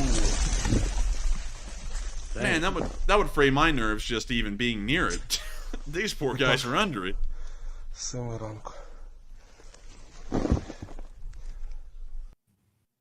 That's the end of the clip, but I gotta tell you, that type of stuff honestly gives me the heebie-jeebies just watching it on film, knowing how close that was to him, and probably what that felt and sounded like being just a few yards under an artillery shell exploding. That had to have been scary as hell. That scared me just listening to the boom on our end. And so and I got to give a huge praise once again to all those Ukrainian soldiers, all the ones that are watching right now actually, for y'all being out there on those front lines and dealing with this kind of stuff every single day, and still not yielding an inch to the Russians and wiping them off the floor. I mean, y'all are impressive out there doing this kind of stuff, and I gotta say, these soldiers are certainly something for sitting there and being as calm and collected as they are, sitting right under an artillery shell exploding. With that, we're now going to be moving on out of the southern front, because once again, not much has really happened in this area, but we're not moving into the Kherson area tonight. Well, we kind of are. I'm kind of not really saying that truthfully. We kind of are, but it's more so in Crimea. In the area of Armyansk, an airplane crashed. We don't really know why. We don't really know how, but it did crash. So let's look at the clip. See them zooming in, and a white puff of smoke coming from the distance. Not good. Not good at all, bleed. What else happened down there today? Well, the Ukrainians blew up pretty much every single supply depot in this area today. I'll have you know. So let me go down here. And here's the Twitter post. we can see that there was an explosion on the left bank of the Dnieper, somewhere in the area of the Enerhodar power plant. So, that's fairly interesting. And also, this isn't the only one. I wasn't able to find all of these specific explosions that occurred today in a single post. And I wasn't able to find good videos of all of them that were longer than 3 seconds, so I didn't put any of them on. But there were about 6 to 7 ammunition dumps that were struck and destroyed in the southern Kherson area today alone. We don't know what this is entailing. We don't know why all of them were destroyed with such ferocity in such a short amount of time, but the forces in this area will be scrounging for scraps until new supply buildings are made, new supplies are found, and also issued to the troops, if they're even getting any at the moment before these bases were destroyed. But very interesting to see. We will be trying to keep an eye on that as time goes by and see if that's part of any kind of larger plan or whether they were just doing that for the fun of it. So with that, it is now time for us to move on all the way up to Kyiv to cover the speech from President Volodymyr Zelenskyy here on day 359 of the news of the war in Ukraine. And so without further ado, here is the speech. And it's quite a lengthy one. But here we go. Also, I'm going to have to clarify this going forward. I will sadly not be able to read the subtitles on President Zelensky's speeches. I know that many people do enjoy me reading the subtitles because for those of y'all who are not able to watch the screen, y'all actually get to hear what Ukrainians are saying. But we do use this moment on stream as a bit of a halftime so that way we can get ready for the next segment, make sure to go to the restroom if need be, and also get snacks and food just in case if we were starving when the stream started. So I sadly will not be able to read the subtitles on this one, but I do hope y'all enjoy. So here's the clip.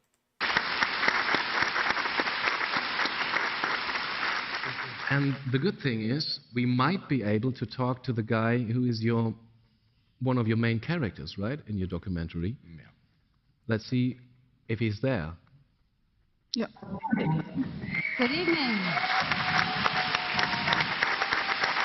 Hi. Here are you. Good evening.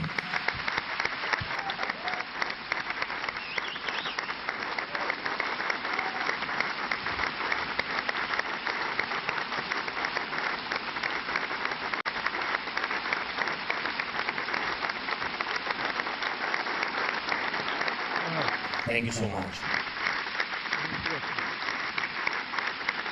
Thank you very much.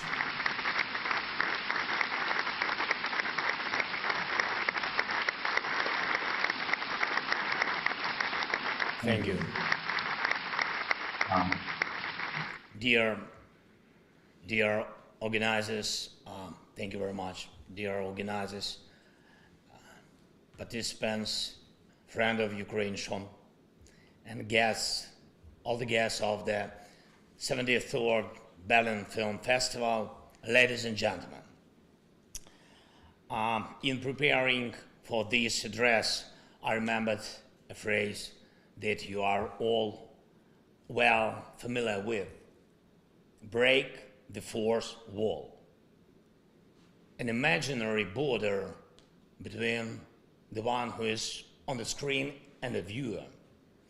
At the same time, cinema is able to overcome other walls and barriers existing in the world, both real and ideological. It is enough to mention the story of the great German director, Wim Wenders. In my opinion, in a certain sense of the word, he broke the Berlin Wall 2 years before its actual fall.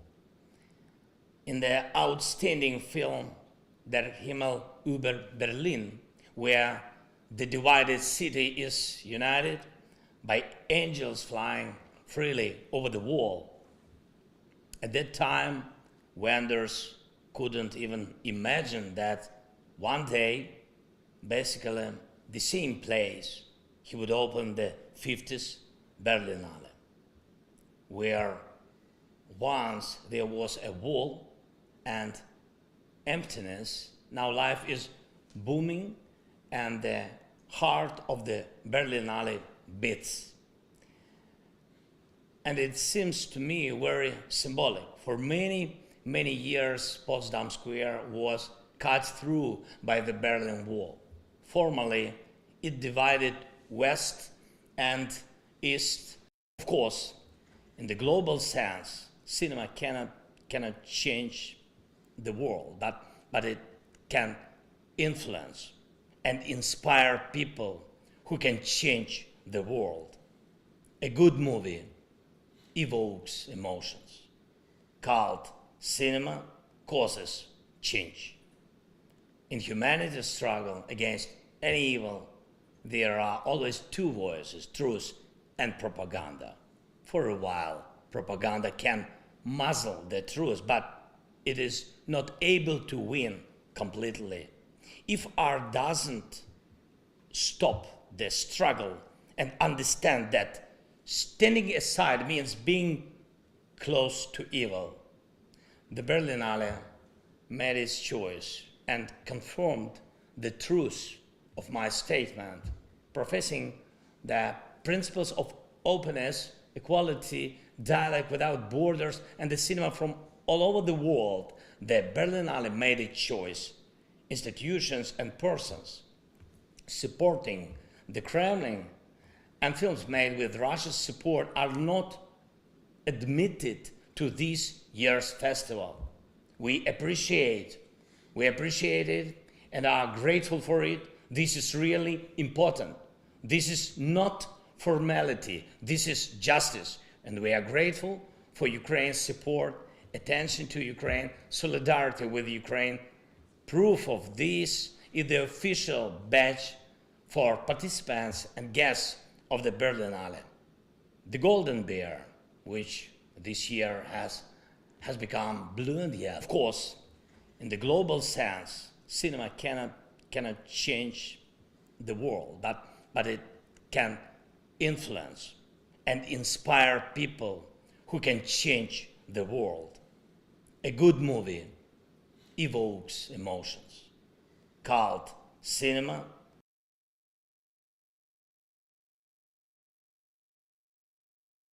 One second, y'all. I'm sorry about that. For some reason, I just noticed that the speech moved on its own backwards. I don't know why, so we're going to move it forward to where it looks like it was. So I'll move it to right here, and we'll let it continue from here. Sorry, everyone. Return him to his rightful place and free all our lands. Your support in this is important and invaluable to us. Now, there are thousands of kilometers between us, but we are side by side. We speak different languages, but there is complete understanding between us. Only a virtual border separates us, but there is no wall between us.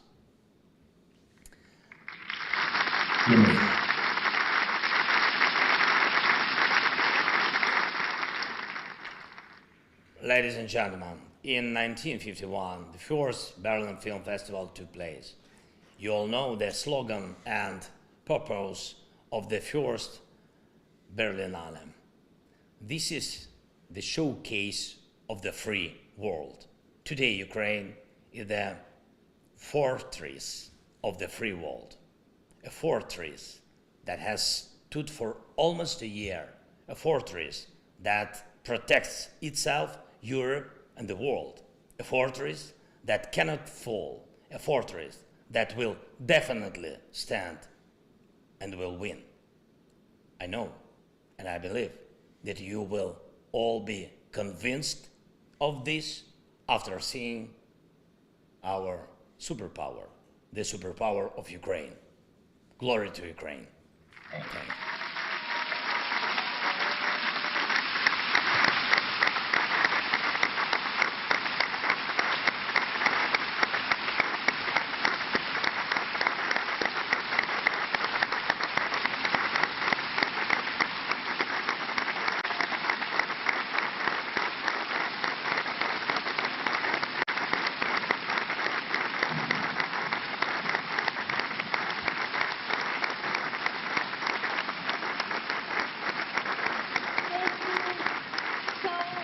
So much to the President of Ukraine, Mr. Volodymyr Zelenskyy. Thank you so much for taking the time and being with Berlin tonight.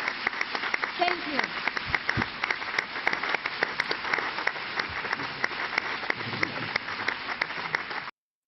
Okay, here's my thing. If you'll go to the Berlin Film Festival, will you come here? That's my question. But with that, that's the end of the speech from President Volodymyr Zelenskyy, rounding out the day 359 news summary, and hopefully we'll be able to surprise y'all on the 24th, although I don't really know if it will happen or not. But still, thank you all so much once again for watching. I hope you all enjoyed tonight's news segment, and, of course, if y'all did, make sure to hit that like button. Make sure to subscribe. And make sure to share this with everyone you know. Of course, this channel runs 6 days a week at 10 p.m. Eastern Time, covering the past 24 hours of the news of the war in Ukraine.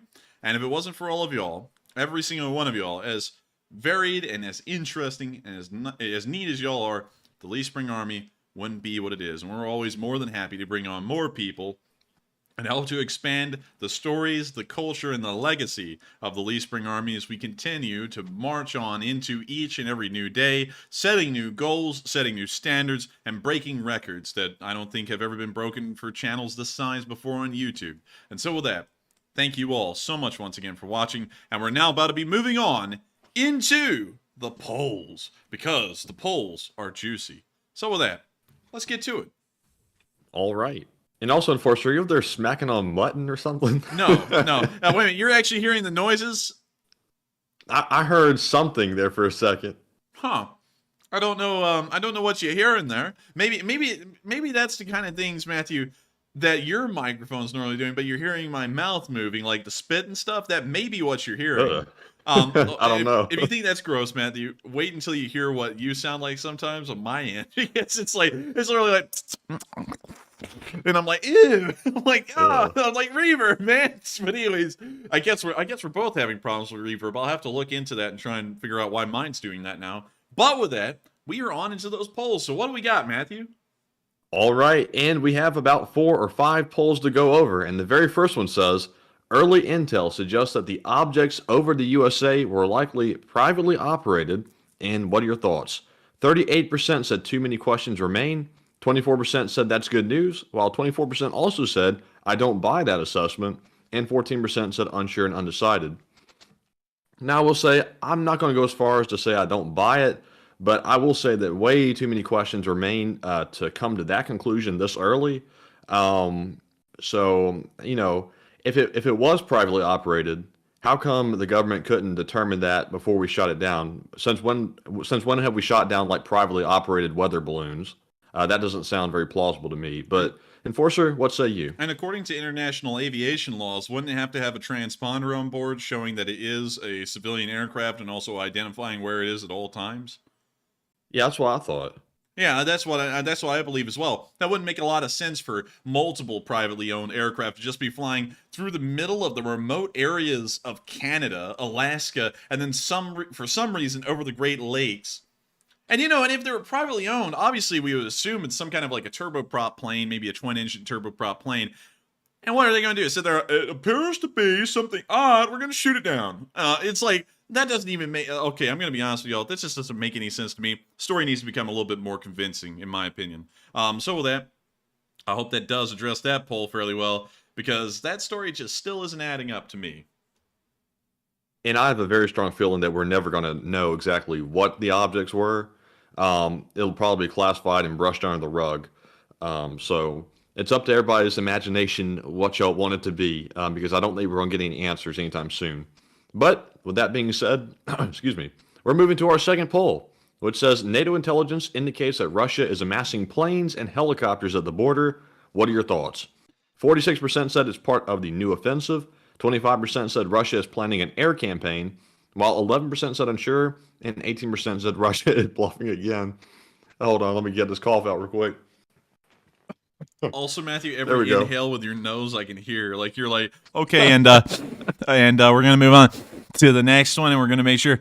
It's like, I don't know if you can hear that on my end, but it's sounding like that. I was trying to hold in the cough as I got like a Ricola over here right now, and I was about to choke. I was about to choke. Ricola? You have a Ricola? Yeah. Oh. Bet. 1 second, I'm going to come through the bathroom. Give me Well, one. I only had one. That was my last one. Ah, dang it. Man, I was hoping I could get one. I was sitting over here right now thinking, man, I would kill for a Ricola. Wait a minute. Hey, you about wait, to get up and come over here just for a Ricola? yeah, I was about to get a Ricola. Like, I was like, Like I a really Ricola need one. addict. No, I'm not. I just need one because my throat's kind of like getting a little bit worn. But anyways, with that, I think, in my opinion, that's not... The Russians are probably getting ready. They're probably stacking the chips to get ready for a new air campaign. Most likely. It will not be as intensive or as invasive as other air campaigns, where it's most likely going to be used to launch different kinds of guided ordnance like ballistic cruise missiles and so on. But it does seem that with that information being seen visibly, it does appear that they're preparing for something. So with that, I hope that answers that fairly well. Also, if y'all are wondering, we're not like getting at each other whenever we bring up noises. It's that we're trying to fix sound issues and let each other know that it's happening. We're trying to do it in a funny way, so that way we're not like sitting there and we're like, ha ha, pause, sound issue, please correct, because that would just be weird. So we're like trying to do it in a laughy, funny way with each other, so that way we know that weird things are getting picked up, and we're trying to figure out settings or different kinds of things to figure out how to fix it. So don't take it as anything bad. We're not like having like a passive aggressive brawl over here. We're just like, oh crap, like the audio's like messing up. But anyways, with that, And also, before we get off that poll, I didn't get my opinion out before I choked. So I got to say that personally, I think the Russians are planning a new air campaign. I think they see that their ground offensive isn't working that well, so they're going to see if they can try an air tactic and see if that can maybe shift the war in their favor. I doubt that's going to work because I doubt their pilots have the skill to pull it off, nor do they have all the supplies probably needed to mount a large air offensive. But that's my opinion. Enforcer, would you like to comment on that comment? No, I think that's largely true. I think everything you said hit right on the nail. So with that, we are on to the next poll. All right, and the next poll says, Switzerland has refused to seize Russian assets over the Ukraine war, and what are your thoughts? 34% said NATO should sanction Switzerland, 12% said unsure, 23% said, it is what it is, and 31% said Switzerland has its reasons. And the reasons I read in the article where I got this headline from said that Switzerland basically cites their law as the reason why they cannot seize those assets. And if it's their law, I can kind of respect that. They can't just, break the law if it suits their needs, which would be very wrong if they did that. So I'm going to say they have their reasons, although I wish they would seize the assets because that could be used to help rebuild Ukraine. But Enforcer, what say you? I've got to say, Switzerland has its reasons. I'm going to have to go with 31% that says Switzerland has its reasons. They're a neutral country. They've historically been neutral. They're trying to still remain neutral. And and once again, we've gone over this many times, I believe, probably about 8 times at this point over the course of this whole war. They're very special and very unique in their own way. And while they're giving no help to the West, they don't expect any help in return from the West at all. They're just that way. Switzerland's weird. And I think everyone just kind of has to understand they do their own thing. They're just kind of sitting there in the middle of Europe, and they've been doing this for over 200 years now, and they never get involved in anything. And they try and ensure that they don't get involved in anything. And of course, everyone always brings up, but they helped out the Nazis a little bit. They stored their gold, because they didn't want to go to war and get curb stomped by someone who surrounded them on all borders. Because that's not really great. And also, that kind of keeps them non-neutral as well, to kind of in a way, if it turned out a certain way. But I'm not gonna dunk on the Swiss. They are citing their law every single time they talk about neutrality. And you can't sit there and knock a country because it's their law to do something. Their societies are bound together by agreements, contracts, and laws. And if you go through and willingly just break those whenever you feel, are they even laws? Are there even protections for citizens guaranteed by those laws? Because there wouldn't be. You could make a very good argument that there isn't any more protections or guarantees under any law in that country because they can be broken at whim. So with that, I hope that addresses that fairly well. And real quick, just in case if y'all don't know what Switzerland looks like, I'll drop y'all down in Bern real quick. Ooh, Bern! But let's see what Bern looks like. So this is what Bern, the capital, I believe this is actually the capital of Switzerland, looks like on a normal street. That's very nice. Yeah, so that's what Switzerland looks like. It is one of the most expensive countries to live in all of Europe, and it is one of the nicest. Also, let me see. Here's the Bundeshaus. Do you want to see what the capital of Switzerland looks like? The Capitol building does. Oh, sure. All right, I'll show it to you. You can't see the whole thing from here, but you can see the central building, and that's the central building of the capital of Switzerland. That's very nice too. Yeah, and also what's cool is that in Latin right here, this pretty much says the Confederation of the Helvetics, or the Helvetic Confederation, because the Swiss actually used to be called the Helvetic people. And so that's what it pretty much says, is that it's the Confederation of Helvetics, or the Helvetic Confederation. So a really interesting little story there about Switzerland, and also why that's on their capital. Because you'll notice that on the German Reichstag, which I believe was actually built at the same time the Swiss Parliament building was, they put Der Deutschen Volk on the top of it, which means literally the German people. But let me see if I can find you all a picture that shows the entire Parliament building on its backside, so that you can see what it looks like. Also, here's the inside of the building. It's a really nice building, really impressive. Here's another interior hall of the building. I mean, like, this thing was really done over the top. I believe it was made in the mid to late 1800s, if I remember correctly. But here it is from the rear. You can actually see the two wings of the building. You can see the left wing and the right wing. I don't know if that's the east or west wing, but that's the Swiss Capitol building. Pretty much all of their bureaucratic needs are met inside of this one building. Fairly cool. They definitely have some money there. Some very impressive buildings. Oh, and also, did you know? I read this earlier as well, that supposedly a bank in Switzerland holds about $8 billion of Putin's money. $8 billion? That's what it said. I wasn't sure if I believe that or not, but that's what they said.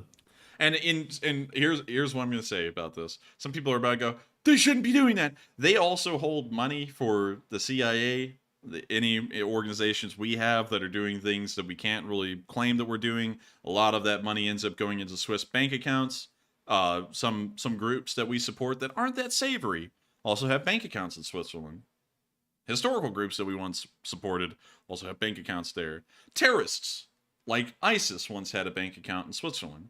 So they really, like, while it's bad in one way, it also benefits us in others. So I can't really sit there and condemn something that we actively benefit from, because the United States certainly does use Swiss banks every once in a while to do things that we otherwise couldn't. So honestly, I'm still going to have to stick with the Swiss are doing their Swissly things, and we're just going to have to leave it at that. Well, at least in my opinion, I'm just going to have to leave it at that. But do you have anything to add to that, Matthew, considering we're on the topic of the Les Suisses? I think you covered it pretty good, I got to say. All right. So with that, now that Matthew's given me the stamp of approval, man, we're on to the next one. All right, and our next poll, and I think our last one, it says Turkey suggests it would vote to allow Finland into NATO, but not Sweden. Thoughts? 71% said Turkey is being too difficult, 6% said unsure, 6% said I understand the reason, and 18% said good. That is progress. And I've got to say, it is good. It is progress. Obviously, Turkey is being very petty about that. And apparently the reason they won't let Sweden be voted in is because of some kind of grudge. Has to do with something about the Quran. I don't know what happened with that exactly, but Turkey didn't take kindly to it, and they're holding a very, very personal grudge with them about it. But maybe they can go ahead and get Finland in there, but I would really like to see both Finland and Sweden at the same time going into NATO. But I'm not sure how we can get around Turkey being obstinate. But Enforcer, what say you?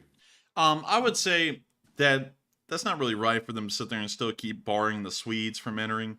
I believe that they should be able to enter as a whole. And I know that the situation with the Turks is really weird right now.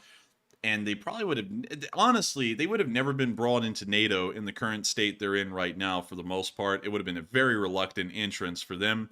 The reason why they got into NATO so easily when it was originally founded is because back in the day, Turkey was totally different.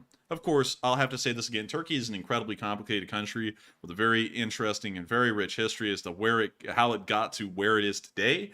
So it really, like, I can't even summarize the story without making it almost an hour long. You would have to watch documentaries and read books about the Turks to figure out why they're so weird now, and why they largely seem like a very good friend, and they're deeply entrenched into a lot of our alliances that were made decades ago. To summarize it, about 60 to 70 years ago, when NATO was founded, Turkey was a totally different country on a government level. In Turkey, like in the United States, you have freedom of religion. Well, in the United States, you have freedom of religion. You can practice your religions, whatever they may be. You can even run on political campaigns that largely have religious trends in them, as long as you don't try and make the U.S. government support an official religion. In Turkey, the way their constitution was written originally, and that's starting to be tested nowadays, you had freedom from religion on a government level. You could practice your religion however you wish as a citizen, as an individual, and you could also go and build houses of worship, such things like that for any religion. However, any introduction of a law that was based on religious principle in the government, or even the mention of religion in the government, could end up getting you, I guess you could say, caught with serious fines or even imprisonment, no matter what religion you were talking about and what you were doing. And that was something fairly interesting, because you would never see, throughout most of Turkey's last century of history, a hijab or a burqa being worn in the Turkish Congress, because that was a religious piece of clothing, and under the Turkish constitution, it was completely banned from being worn anywhere in a government building, because that's showing an official religious stance. That actually changed lately, around the 90s, the late 90s, as Turkey started to go through an entirely different social shift, and instead of being this very European country, like in terms of what the way they entered NATO in the the late 40s, early 50s, they were very, very European. They could be compared culturally and socially to the French, and they were largely modeled off of the French. However, in recent years, like in the 90s and up to the present day, that started to change drastically, and especially with the election and, I guess you could say, the constant state of Erdogan being there, things are really starting to change. Erdogan is, was elected more so as a secular, I guess you could say, president of Turkey, but as time has gone by, he's started to become a little bit less and less secular, and he's now starting to test the Turkish constitution the way it originally was, and he's also starting to try and step up, as Turkey once was during the Ottoman Empire, as the defender of Muslims the world over, which is starting to create a little bit of an issue geopolitically, because if the Swedes do anything like they did, which is where this whole instance comes from, and I'm trying to explain this in the best way possible, so forgive me if it isn't being explained incredibly well, was what the Swedes did about talking about the Quran in a certain context. Erdogan, as trying to make Turkey, once again, a defender of the Muslim faith, has taken direct offense to that, and they're pretty much going to be at blows with them until the Swedes completely back off of that statement in one form or another. And that is why we're seeing, in a nutshell, and it's poorly explained, it really takes a lot of explanation that I cannot put in such a short amount of time to explain what's going on, but that is the reason why Turkey's not wanting Sweden to enter NATO. They'll allow Finland because they're not part of the Swedish issue, but in between Turkey and Sweden, their diplomatic connections, due to these reasons and social changes in Turkey, are incredibly big. And that's probably why we're going to see massive problems getting Sweden into NATO in the future, is largely because of that Turkish-Swedish issue and the social changes we've seen there over about the past 30 or 40 years. I gotta say, that is probably one of the most petty reasons not to let Sweden into NATO, because they're placing their own personal priorities over, the safety of the West, basically. It is very weird, and it's also incredibly weird considering how Turkey exists politically. Like, in America, our founding father is George Washington, and when you grow up in school, you'll hear a lot about George Washington and all the good things that he did and how much of a great president he was. The Turks have a George Washington, and his name is Ataturk, which kind of sounds like Attaboy, but his literal name was Mustafa Kemal Ataturk. Ataturk, his last name in Turkish, literally means father of the Turks. And since he had no children and he was the only person in Turkey to take on that name, he is permanently remembered as the only father of the Turks. That's what his name means. He was the first president of Turkey when it became a country, you know, because the Ottoman Empire dissolved and it turned into the Turkish Republic. He was the first president. He laid out what Turkey was. He was an incredible guy, very selfless, and changed the society and culture of Turkey for about the next 80 years until the 90s would come around. All the way from the 20s to the 90s, Turkey was incredibly forward. I mean, like, they were very forward in every regard. And this guy was the guy who laid that groundwork. So I definitely didn't know that. That's interesting. yeah, so and also if you look at him, he had some very interesting concepts, and he also worked under the Young Turks. And I know, Matthew, you probably heard of the Young Turks in the modern context. The Young Turks in the real historical context were an entirely different group of these crazed Turkish military generals that largely took over the Ottoman Empire in its dying days and started to try and bring in some radical changes to really make it into like a German military dictatorship of I guess you could say Anatolia, but they failed. The country collapsed at the end of World War I, and Ataturk stepped up because he had really distinguished himself during the Battle of Gallipoli and also other political incidents later on. And also, he was never involved in the Armenian massacre, or the Armenian genocide, as it's better known. So that made him a perfect candidate to step forward and start taking the reins of Turkey. So he brought forward national secularism. He actually destroyed the caliphate, because up till that point, the Ottoman Empire was the caliphate of the Islamic world. And so through that caliphate, it doesn't really work like the papacy, like the Roman Catholic Church, but through, I guess you could say, that caliphate, they could claim to be the protectors of Muslims the world over. But since that was destroyed, it threw the Islamic world into massive questions of who were they? You know, what do people do now that there's no caliphate? Do we go to war with each other? Who's the real person in charge here? And so that threw the Middle East into a whole bunch of problems, and we're still seeing a lot of that to this day, thanks to Ataturk. So that's a little bit of a negative thing. But he did change Turkey so much that it became an important Western ally into the future, and that's why Turkey later on would become a member of NATO. And also getting back to Erdogan, this is why Erdogan's so weird, because Ataturk is still worshipped largely in Turkey as being an amazing guy. I mean, like, the country actually comes on the day of his death to a 1 minute, well, I believe it may actually be like a 10-minute standstill across the entire country. No one plays music, no one does anything. They all stop exactly where they are. They stand out of their cars and they sit there for several moments of silence to honor Ataturk. Like, he's a huge guy in Turkey. He is the most influential guy in their culture. And it's crazy because he was such a secular guy, but Erdogan isn't. Yet they still hold Ataturk to such a massively high regard.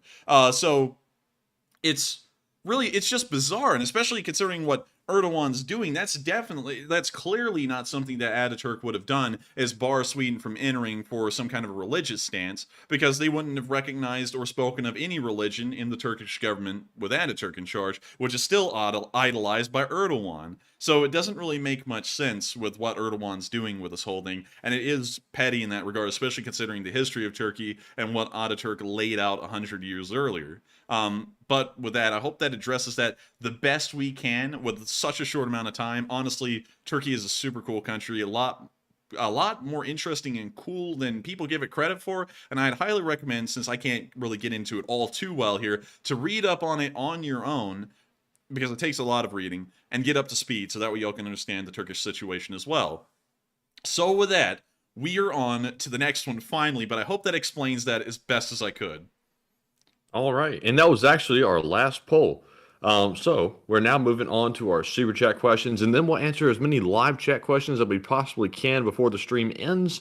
And the very first one we're going to address is from Denise Riches, who puts in a $125 donation. Very, very generous.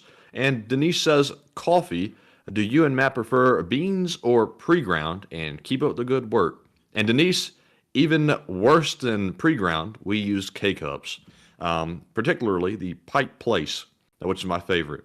But Enforcer, how about you? I use pre-brewed. I get stuff in a cup from a supermarket, so it's not even pre-ground or beans. It's just like in a jug. It's a nitro cold brew, which is horrendous, absolutely horrendous. It's terrible tasting, but it gets me through this. So with that, I thank you so much for the support, the massive amount of support, Denise Riches. That is huge, and I thank you so much for helping this channel to keep on running, and I hope I addressed that fairly well. And so with that, we are on to the next one. Thank you once again. And also, real quick, everyone, Oh, I would also like to throw this in about the last poll, because I feel like I'm not really even giving Turkey a lot of credit about their history and their culture myself, and I feel like I'm honestly leaving out some very important things. I'm going to show y'all some of the documentaries that I find to be the easiest to watch without having to get into all the online reading I also did. If you go to YouTube and you type in Kraut, like a German in the First World War, what they would have been called, and you go to this guy called Kraut the Parrot,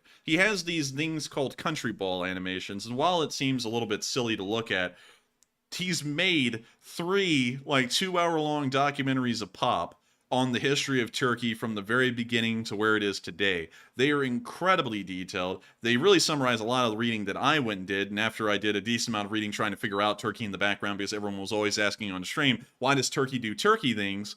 I found this right around the end, and I just ended up watching these, and they're incredibly well researched, well thought, well put out, as some interviews and excerpts from Turkish people themselves about Turkish history and how they view things in the present day and why they are at where they are right now. So I would definitely tell y'all to watch these if y'all didn't want to do a whole lot of reading, y'all want to watch something interesting. But if y'all have the attention span to watch these streams, I promise y'all, this guy's going to blow you out of the water. He will keep you watching all 3 of these from start to finish, because I found them to be of great quality. So let them know that the Elite Spring Army sent y'all his way, because it's an incredibly good channel, worth the watch. So with that, I hope that addresses that a little bit better and gives y'all an idea of where y'all could get into Turkey's history and culture quickly. And with that, we are on to the next one. And thank you once again for the support, Denise. yes, and thank you very much. And also, let me stall for like a quick second while I'm trying to reorganize my spreadsheet here. There we go. Sort range. I wish y'all could see it on my end. I have to go and like resort the spreadsheet every time a new super chat comes in to make sure it's in order. But anyways, the next one is from Harry Knuckles, who puts in a 50 and says, I missed your answer on doing a fundraiser for night vision or drones for the heroes. Keep the great job up. And what do you think about using an umbrella when the rocks are being dropped on you? Kingsman. And thank you for the support. I don't know about using an umbrella when rocks are being dropped on. I guess it worked for a little before the canopy got shredded. But also, to answer that question, sadly, we can't do fundraisers for night vision devices and such things, because all of our fundraisers run through YouTube Give, and we can run into a pretty large problem finding a fundraiser that does things like night vision devices, because YouTube Give only allows humanitarian nonprofits. So sadly, we can't raise funds for, I guess you could say, equipment for war, even if it's an NVD, which isn't an actual weapon. We sadly can't find any fundraisers to do that with. So I hate to say that we can't, but I do thank you for the support, and I hope that answers the second part of the question fairly well. And thank you for helping this channel to keep on running. And so with that, we are on to the next one, and thank you once again for the support. All right, and the next one is going to go to Santiago Flores, who puts in a 20 and says, greetings, I always love to support the channel, but would like to mention I also support other organizations like Brickmania, and I try to order products from Ukraine, as well as ordering books and models for the Coffee Fund. And thank you so much for the support to the Coffee Fund. And very interesting to hear that you support Ukraine through various ways. I usually try and support Ukraine in my free time by buying video games made by Ukrainian developers, because I'm a big video game person. I do enjoy video games. One of the easiest and quickest things to pick up right after a stream, and I've seen some very good ones, like Ostriv, which is a Ukrainian village building game based in the 18th century. There's a lot of them there. There's loads of them. There's even Stalker. Sadly, one of their developers was actually killed in the war about a month and a half ago, but they're still great games, and I'd highly recommend, if y'all want to support Ukraine, that's a great way to do it, or support Ukrainians in general. But still, thank you so much for support and sharing that with us, and I hope we addressed that fairly well. And also, long live the Elite Spring Army. And with that, we're on to the next one, and thank you once again. All right, and up next, we have a $20 super chat from Commander Prankster, who says, thank you for your dedication, and keep up the good work.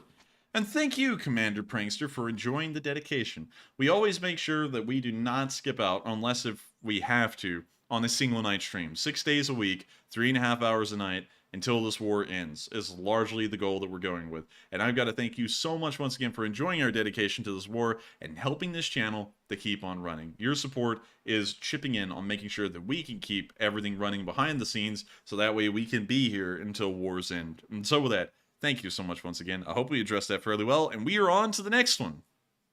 And up next, we have a $20 super chat from Psyops, And also, before I read off his super chat, he has told me, he said he wouldn't mind if you did a face reveal for him. I've already warned him that the internet can be dangerous. But he sent me his picture, and I forwarded it over to you at his request. Got you. We're going to check out Psyop's face reveal. And... hey, there he is. He kind of looks like me. Yes, I was thinking the same thing. Yeah, he kind of does. That's weird. That's really weird. That honestly, though, the face he's making at you, that's honestly what I would expect Psyops to be doing the whole stream. Man, he's trying to make that emoji face that he always puts in. You know, that little like face. I don't know how to describe it, like the mischief face.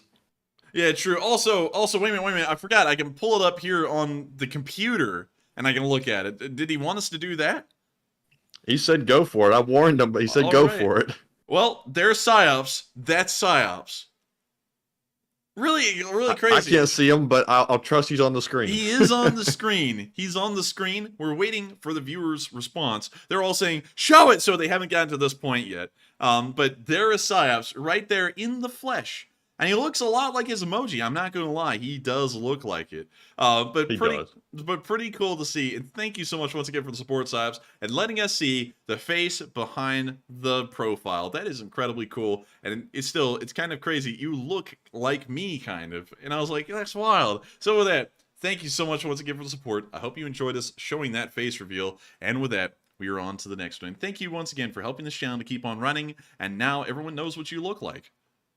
Hey, and Psyops is already pulling in the live chat. Let's go. Hey, let's go. Psyops is building up a simp army. But anyways, Psyops' question is, this one comes from the one and only Susan Lowell. Why doesn't NATO give Ukraine the F-35 to control the airspace? Ooh. And also, Psyops' answer is NATO is a silly Billy. And I thank you for the support, Susan Lau. The reason why we don't give over F-35s is because they are a matter of national security. These things are incredibly advanced. Very advanced. The most advanced jet that we currently have in service right now. And we don't want to hand these out to just anybody. You've got to pay big bucks to buy one of these if you're a foreign country like the British or any other country that has ended up placing an order for F-35s. And we don't really want to give those over to the Ukrainians just yet. On top of that, the export variants that we're sending to other countries, from what we know, do have some systems that the United States uses in ours, removed from them and replaced with other kinds of systems. And so even then, if we sent them F-35s, our F-35s, the American ones, there's a lot of national security risks that could inherently be had there. And even if the British send theirs with different systems inside of it, that's posing a threat to British national security and also the security of some of the advanced features of the aircraft altogether.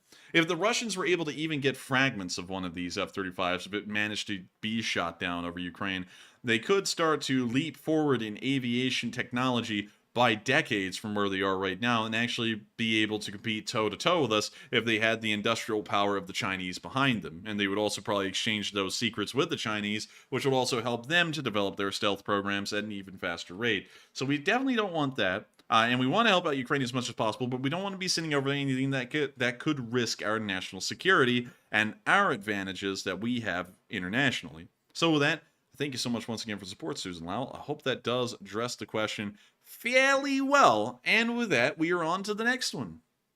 And also that one was from Psyops. So Psyops, thank you once again for that support. And the next one is from Susan Lau, who puts in a 20 and says, this is for Psyops, a superb sooner.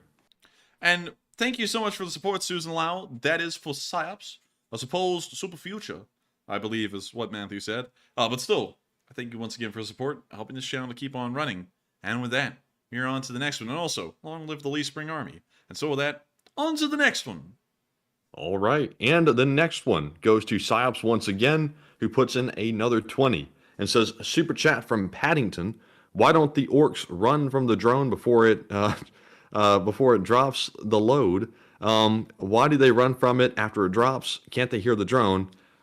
I can't read the last part, but thank you, Psyops.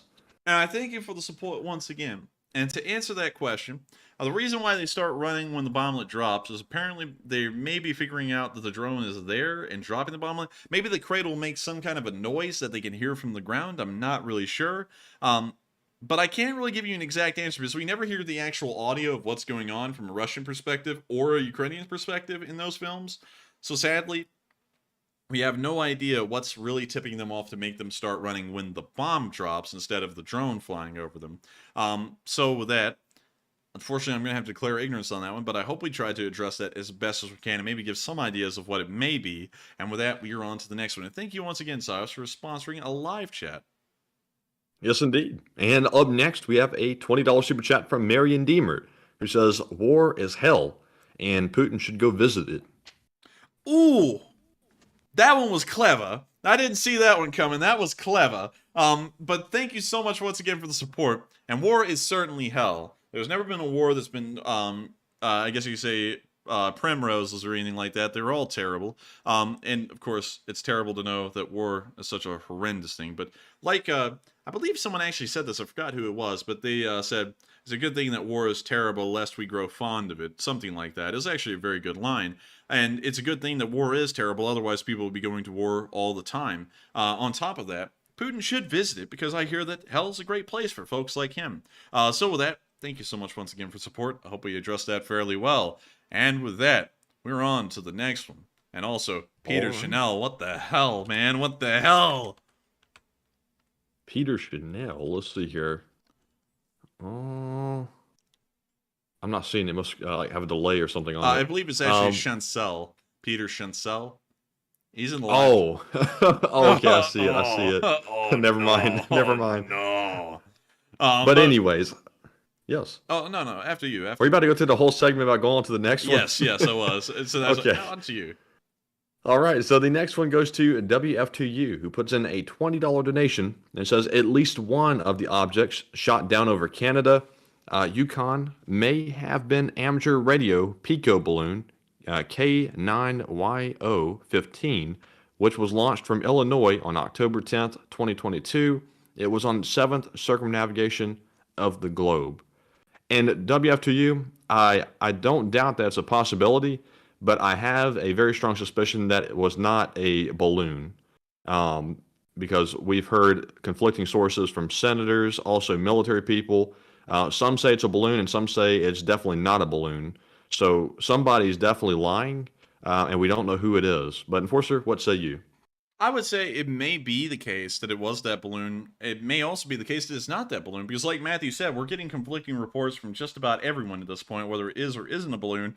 So it's kind of up in the air right now as to what it really is. But that's still about as best a guess as any we've seen so far, and probably one that has, I guess you could say, the best backup behind it, considering that it actually has a real story and a real balloon was attached to that story. So with that, I hope that answers that question fairly well. And thank you so much once again for support and bringing that up, because that was a good point. I don't know if it's what it really was or wasn't at this point, but a good, I guess you could say, guess as any. And so with that, we are on to the next one. And thank you once again for the support. And up next, we have another super chat from Psyops, who puts in another 20. And Psyops, thank you very much for the generous support. He says, show Muskogee, Oklahoma War Museum. Dear chat, this is my hometown, which means it's the best town in all of the world. I'm proud to be an Okie from Muskogee. So the Muskogee War Museum. Where's it at? All right. Muskogee Civic Center, Hall of Fame, the Three Rivers Museum, the Arrowhead Mall. What does it look like in this mall? It's such a big mall. Empty. It's a mall in its final terminal phases. I hate to see it. Malls are disappearing all over. But let's see here. The Muskogee War Memorial Park? Oh yeah, it has that thing. Is this it? This has got to be it. Home of the USS Batfish. It's a submarine. Hey, he sent me pictures of him on the Batfish. The Batfish. Man, this thing's a little batty. I'm not going to lie. Let's see. Dedicated to all ex-prisoners of war and those missing in action who sacrificed so much to preserve freedom. Pretty nice little plaque right there. Oh, look. An M110.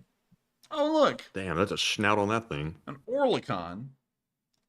Oh, look. That's nice, too. A swab. Oh, look, they have a computer screen in a 1940 sub. Advanced. A torpedo. Hey, it's a torpedo, a submarine. And then there's the USS Batfish. You know, that's got to be a new insult out there somewhere, Maddie. Put that down on a trivia card. Man, what are you, Batfish? You're Batfish insane. Let's see here. We got some missiles. These have had better days, sadly. Well, fortunately. Let's see. Bunks inside the sub. Dude, I would hate to be in a sub in, like, the Second World War. Because they're small even in the modern day. They were so small back then. Can you imagine how hot and sweaty it would be in there? Oh god, you can't even get out of the sub for air. Well, then again, that's a little bit of a misnomer because most of the time in the Second World War, submarines would travel on the surface because there was only so many batteries, so many hours of batteries that they could operate underwater with. So they would travel on the surface. You could get out of the sub. But imagine having to be in combat actions for an entire day down in this thing, hot and muggy, at least over 100 degrees Fahrenheit the entire time. And there's no way to get out of there. And on top of that, the whole thing is shaking underwater because depth charges may be dropping on it and whatnot. That wouldn't be great. But then again, we didn't deal with that a lot in the Second World War. Like going to sleep, like shaking, hot, sweaty, and rolling around. And oh my goodness, that would be hell on earth. Oh, look, it's a Japanese mini sub, I think. That's really cool. Or at least some of it. And then here's the kitchen. This kitchen is smaller than most apartment kitchens, and that's pretty much the galley for the entire sub. I don't know. This looks like an apartment kitchen to me. Well, Matthew, if you didn't like it, there's a sea mine. Yeah, I'll take the mine. And here's a torpedo on an old trolley, and there's the Batfish from the other side, and there's the Batfish's rear.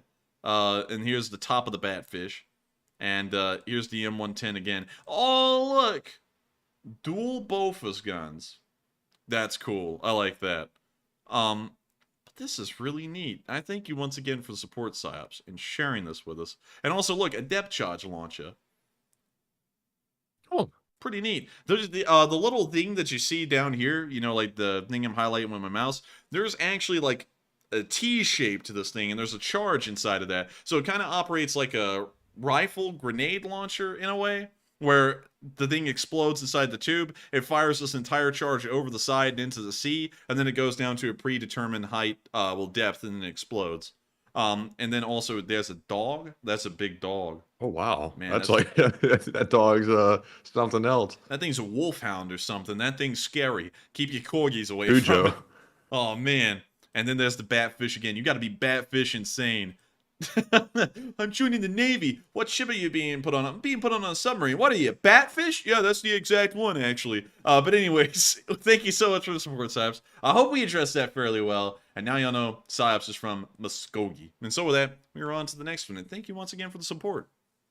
All right, and real quick, I did put up another poll. And the question on this one is, if Ukraine were to somehow lose, would Putin continue into Poland, as some analysts suggest?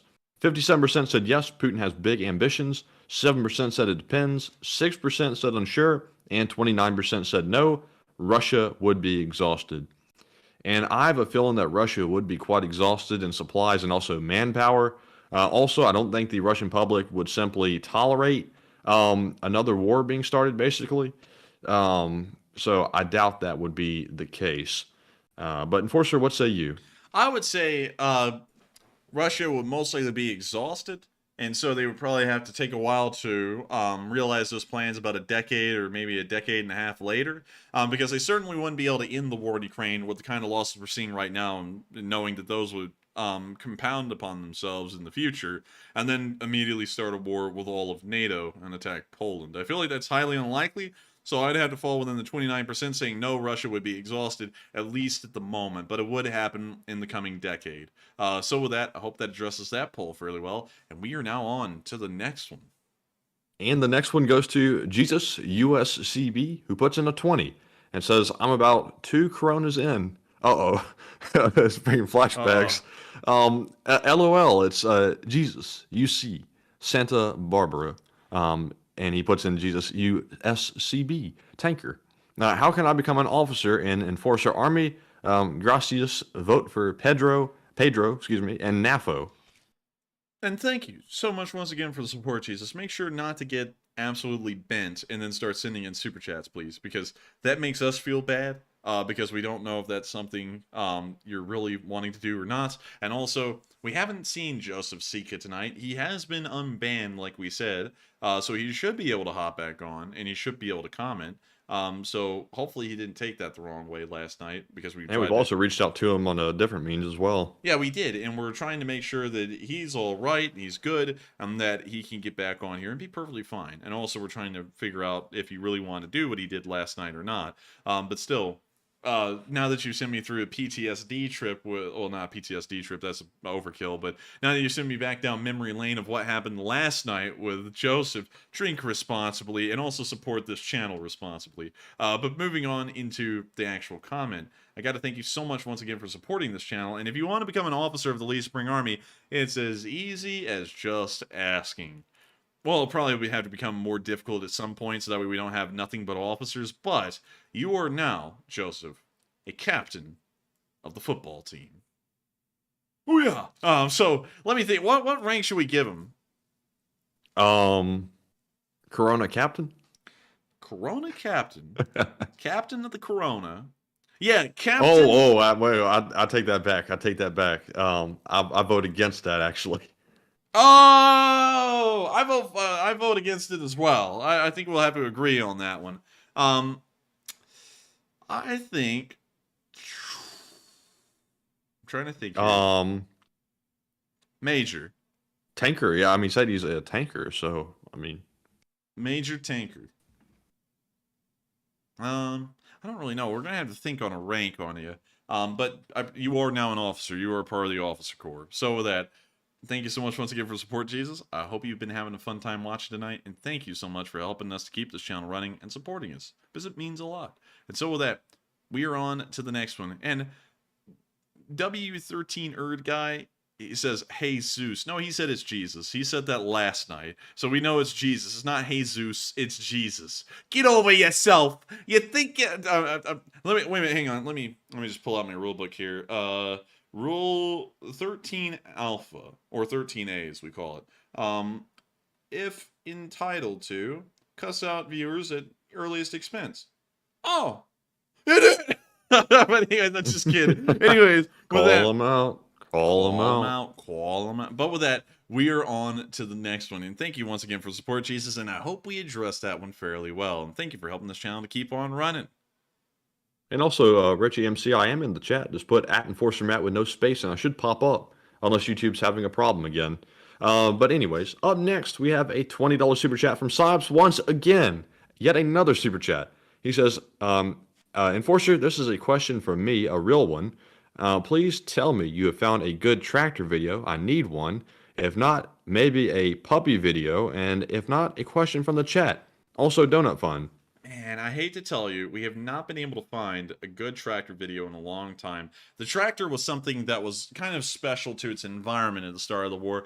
It was easy for them to steal tanks and such, because they're nothing that really solidify the way it is now. But now that citizens are being removed from the front lines and they're static for so long, it's really hard for such spontaneous things like the tractor video to happen. We did see that cute dog today in the prisoner of war exchange video that hopped over the guy's head.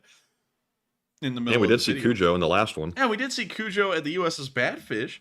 So hopefully those count. But thank you so much once again for the support, PsyOps. And I hope we fulfilled that fairly well tonight. But sadly, I don't think we'll be seeing a lot of tractors for the rest of the war. And we haven't seen tractors in a very, very long time. And so with that, we're on to the next one. And thank you once again for the support. All right. And since we didn't get to look at those videos, I guess we'll take a question from the chat. So the question goes to Sam, who says, have you talked about the upcoming South African, Russian, and Chinese naval exercises?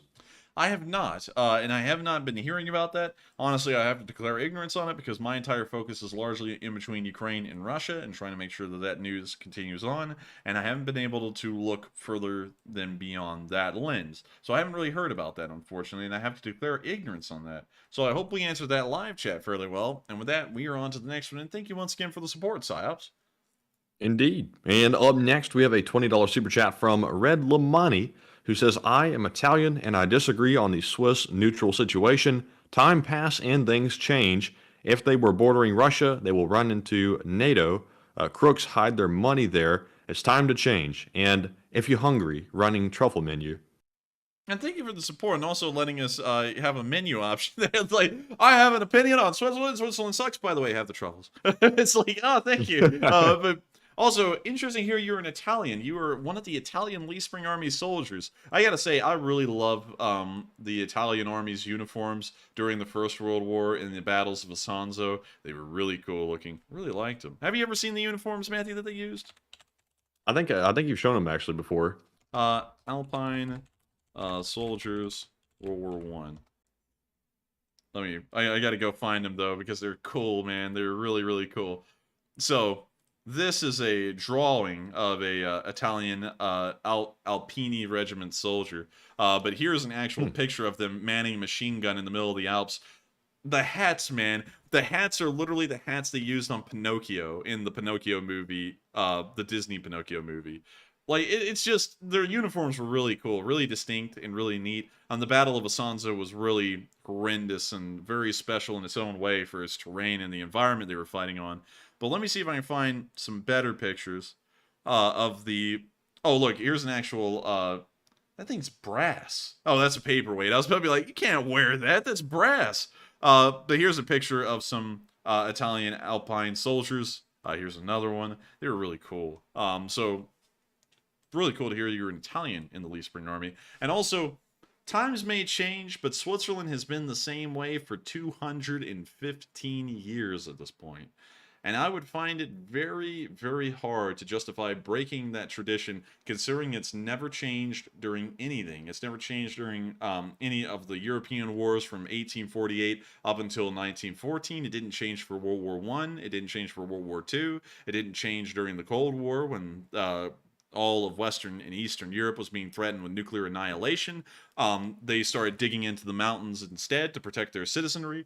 And even now, it's not changed. I don't really think it should change either. Switzerland is very special in its own way, and I think that it would be definitely non-Western of us to sit there and start trying to impose our beliefs on the countries that may not really have them. As long as they're not openly hostile to the West, we shouldn't be trying to change the beliefs or how a country operates. We should just leave them be, because then we turn into the Russians, because we sit there and go, oh, you know, because the Russians say, oh, the Ukrainians are nothing but crooks and bad people. We're going to invade their country and change their ways. And then we start sanctioning the sanctioning the Swiss and doing things to them. We're no better than the Russians at that point, and we're just doing it in a different direction. So I would just say, in my opinion, leave them alone. But I understand where you're coming from, and I do thank you for the support. And so with that, we are on to the next one, and thank you once again. All right. And let's see here. Let me put that poll up real fast. All right. And up next, we have a $20 super chat from Rad Doctor, who says, if the average Russian soldier and their average family only cares about the money, why doesn't NATO and the U.S. pay Russian soldiers to not fight and then surrender? Souls like may be cheaper than sending millions in aid. It may be cheaper, but the chances of that actually happening are fairly small. It's not going to be a direct equation where a certain amount of money offered for the Russians to give up equals a certain amount surrendering. It would be few and far in between, because even when we offered a lot of benefits and incentives to North Vietnamese soldiers and the Viet Cong to defect to the south and give up fighting under the Chu Hoi program, we got very few Chu Hois in the process. So I would say that it's not really a direct equation, and throughout all of history, it's never really been shown to work too well. So while it's a neat idea, and it's a really good one, in theory, it doesn't ever really evolve to work well in practice. But I do thank you for the support, and it is a neat idea, I will admit. And with that, we are on to the next one. Thank you once again for the support. All right. And up next, we have a $15 super chat from Cindy Mitchell, who says, you know what I'm going to say, Matt. And let me guess, send it to the chat. And also, Cindy, thank you very much for that support. And also, thank you for donating a live chat question. And the one we're going to get in your honor goes to Greta Van Dragon, who says, is it true that some Russians ran a commander over with a tank on purpose?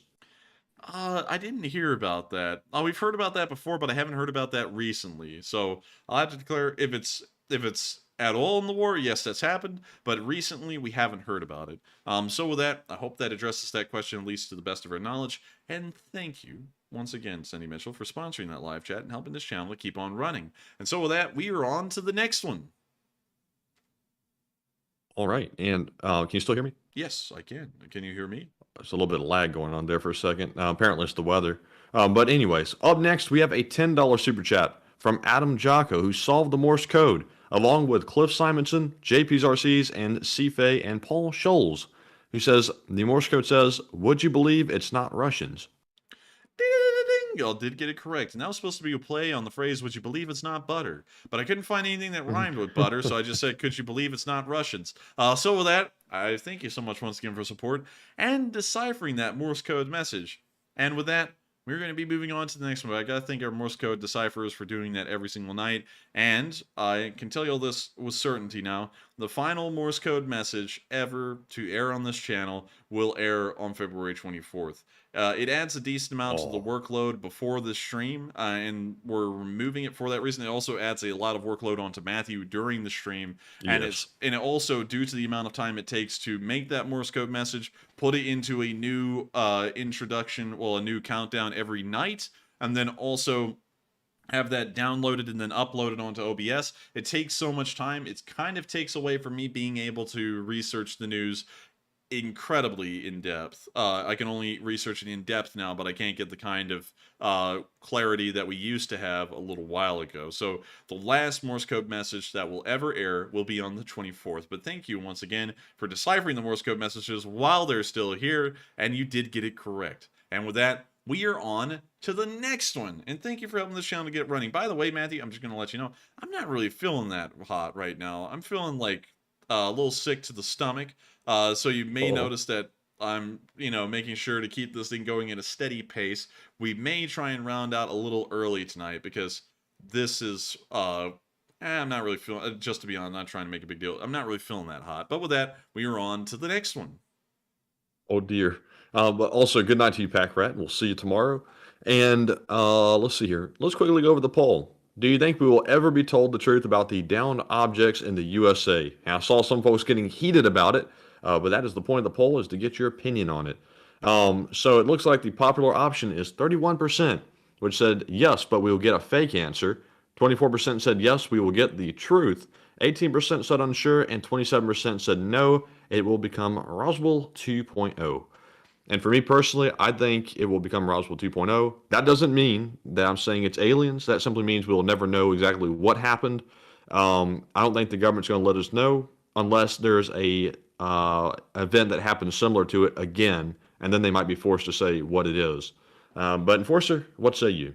I would say I'm honestly going to have to withhold comment because I don't really know how it's going to turn out. So unfortunately, no comment from me, but I hope Matthew's addressed that poll fairly well. And also, one second. Exeter said, man, you guys aren't healthy lately. Matthew's fairly healthy. I'm very healthy, actually. I just cough a lot. Incredibly healthy. Incredibly healthy. It's just that I don't know what it is. I know it's something I've eaten today.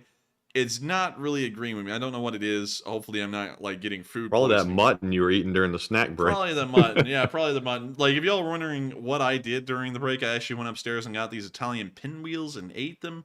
And now I feel like I'm doing horrendously because of them, like, badly. I don't feel good at all. So with that, I hope that addresses that and why that is the case. But with that, we are on to the next one. All right. And let's see here. Let me end that poll. So up next, we have a super chat from Jesus UCSB once again, who puts in a 20 and says, I just joined the Discord. Please share my pic. Yes, I look like the Mexican Zelenskyy. LOL. LT. Jesus UCSB share pic. Let me see if I can see it.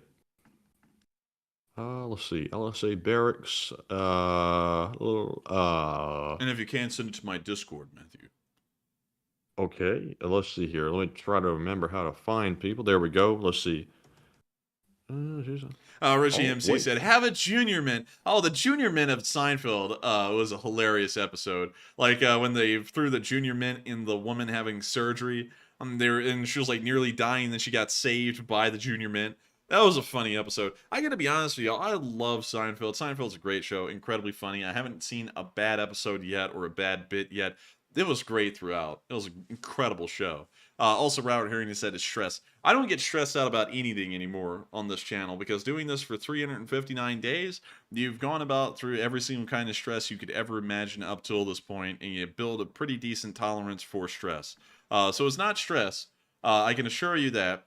It's that, I don't know really what it is, because y'all kind of brought up a good point. It does seem like I'm getting less healthy lately. I don't know what it is.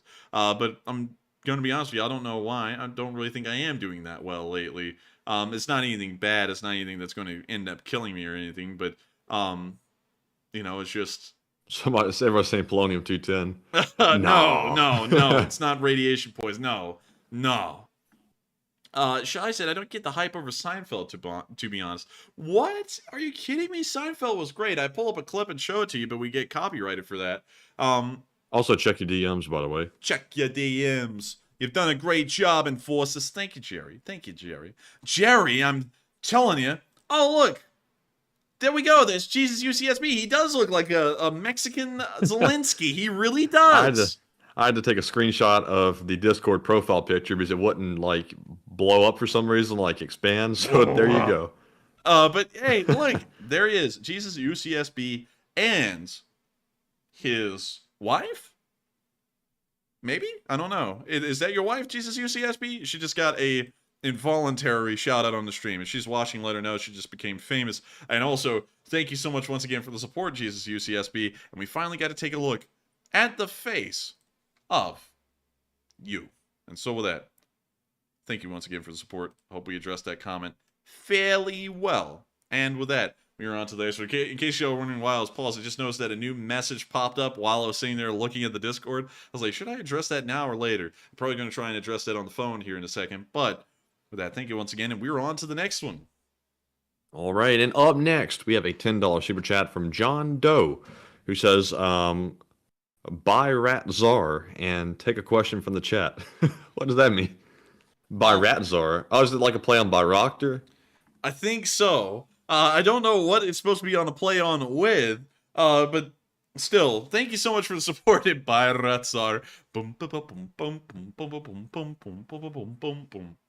Get crapped on by a rat in your little trench. Get a bomblet dropped right on your head. But anyways, that actually kind of worked though. But thank you so much once again for the support. I hope you enjoyed the little limerick that I did right there. And with that, we are on to the next one. Thank you once again for helping this channel to keep on running. All right, and up next, we have a $10 super chat from Miss Disa, who says, another POW exchange brought home some Azovstal defenders. Any info on Russian prisoners swapped, and what happens to them when returned to their homeland? What happens to Russian prisoners when returned to their homeland? They get paraded around on TV. They get asked, were you beaten? Oh, terribly. Were you starved? Oh, terribly. And they come back fatter than they were before. So that's what usually happens to them. I don't know what happens to them beyond that point, whether they're put back into the military or not. Because I have a feeling the Russians, being Russians, will sit there, you haven't actually finished your contract yet. They're going back. But with that, I hope that answers the question the best I can. And I thank you so much once again for the support and helping this channel to keep on running. And with that, we are on to the next one. And thank you once again. And the next one is a $10 super chat from CK Bold.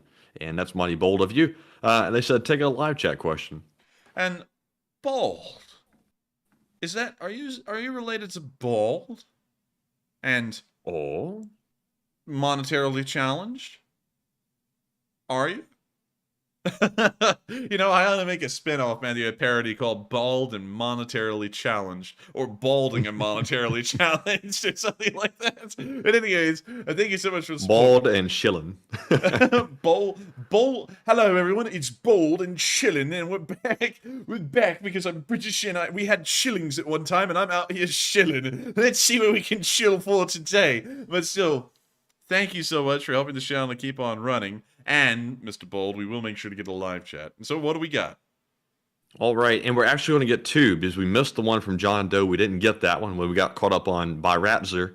So the one sponsored by John and CK, we get two of them. The first one goes to, let's see here, Gabriel Mum, who says, if you, as an extraterrestrial entity, would arrive at Earth instead of sending balloons, how would you proceed? Ooh, let's see. Reread that one again. Reread the line. If you, as an extraterrestrial entity, would arrive at Earth instead of sending balloons, how would you proceed? If I arrived at Earth, I would proceed by avoiding urban areas, because urban areas, there's too many people to see that, and that could start causing a lot of problems if I'm trying to get here. So I'd most likely go to a rural area where there's not a lot of people, and try and figure out a little bit, probably if I was an alien, and I didn't really know a lot about how people lived here, I would probably end up trying to watch a single family for at least a week and figure out how they behave and what kind of social structure they have. Once you've figured out the social structure of this one rural family, try and get towards a smaller town and figure out how the smaller town operates socially amongst each other as a larger population center. And once you figure out how, I guess you could say, a societal small town interaction occurs and what goes on in there, and if you look similar to normal people, then try and start mingling in the smaller town and just make it sound like, you know, for a day, you're a passerby. So if you're strange, if you end up not really being able to do it well and you're fairly strange, you're just a passerby in this town and you can leave. Hell, even in the modern world, especially in the United States, it'd be really easy for an alien to get social interactions without really having to run into a large amount of people, because if you can somehow find a car to drive and learn how to drive it, you can just pull in through fast food drive-thrus as many times as you need to try and get down the basics of human interactions, or do other things that are similar, and then go and start dealing with people by and large and try and figure out it a little bit better. And then once you do that, you can kind of travel everywhere else and get a good feel of what it would be like. Ask the alien, how did you get accustomed to like modern society? I went through the McDonald's drive-thru like 30 times in a day.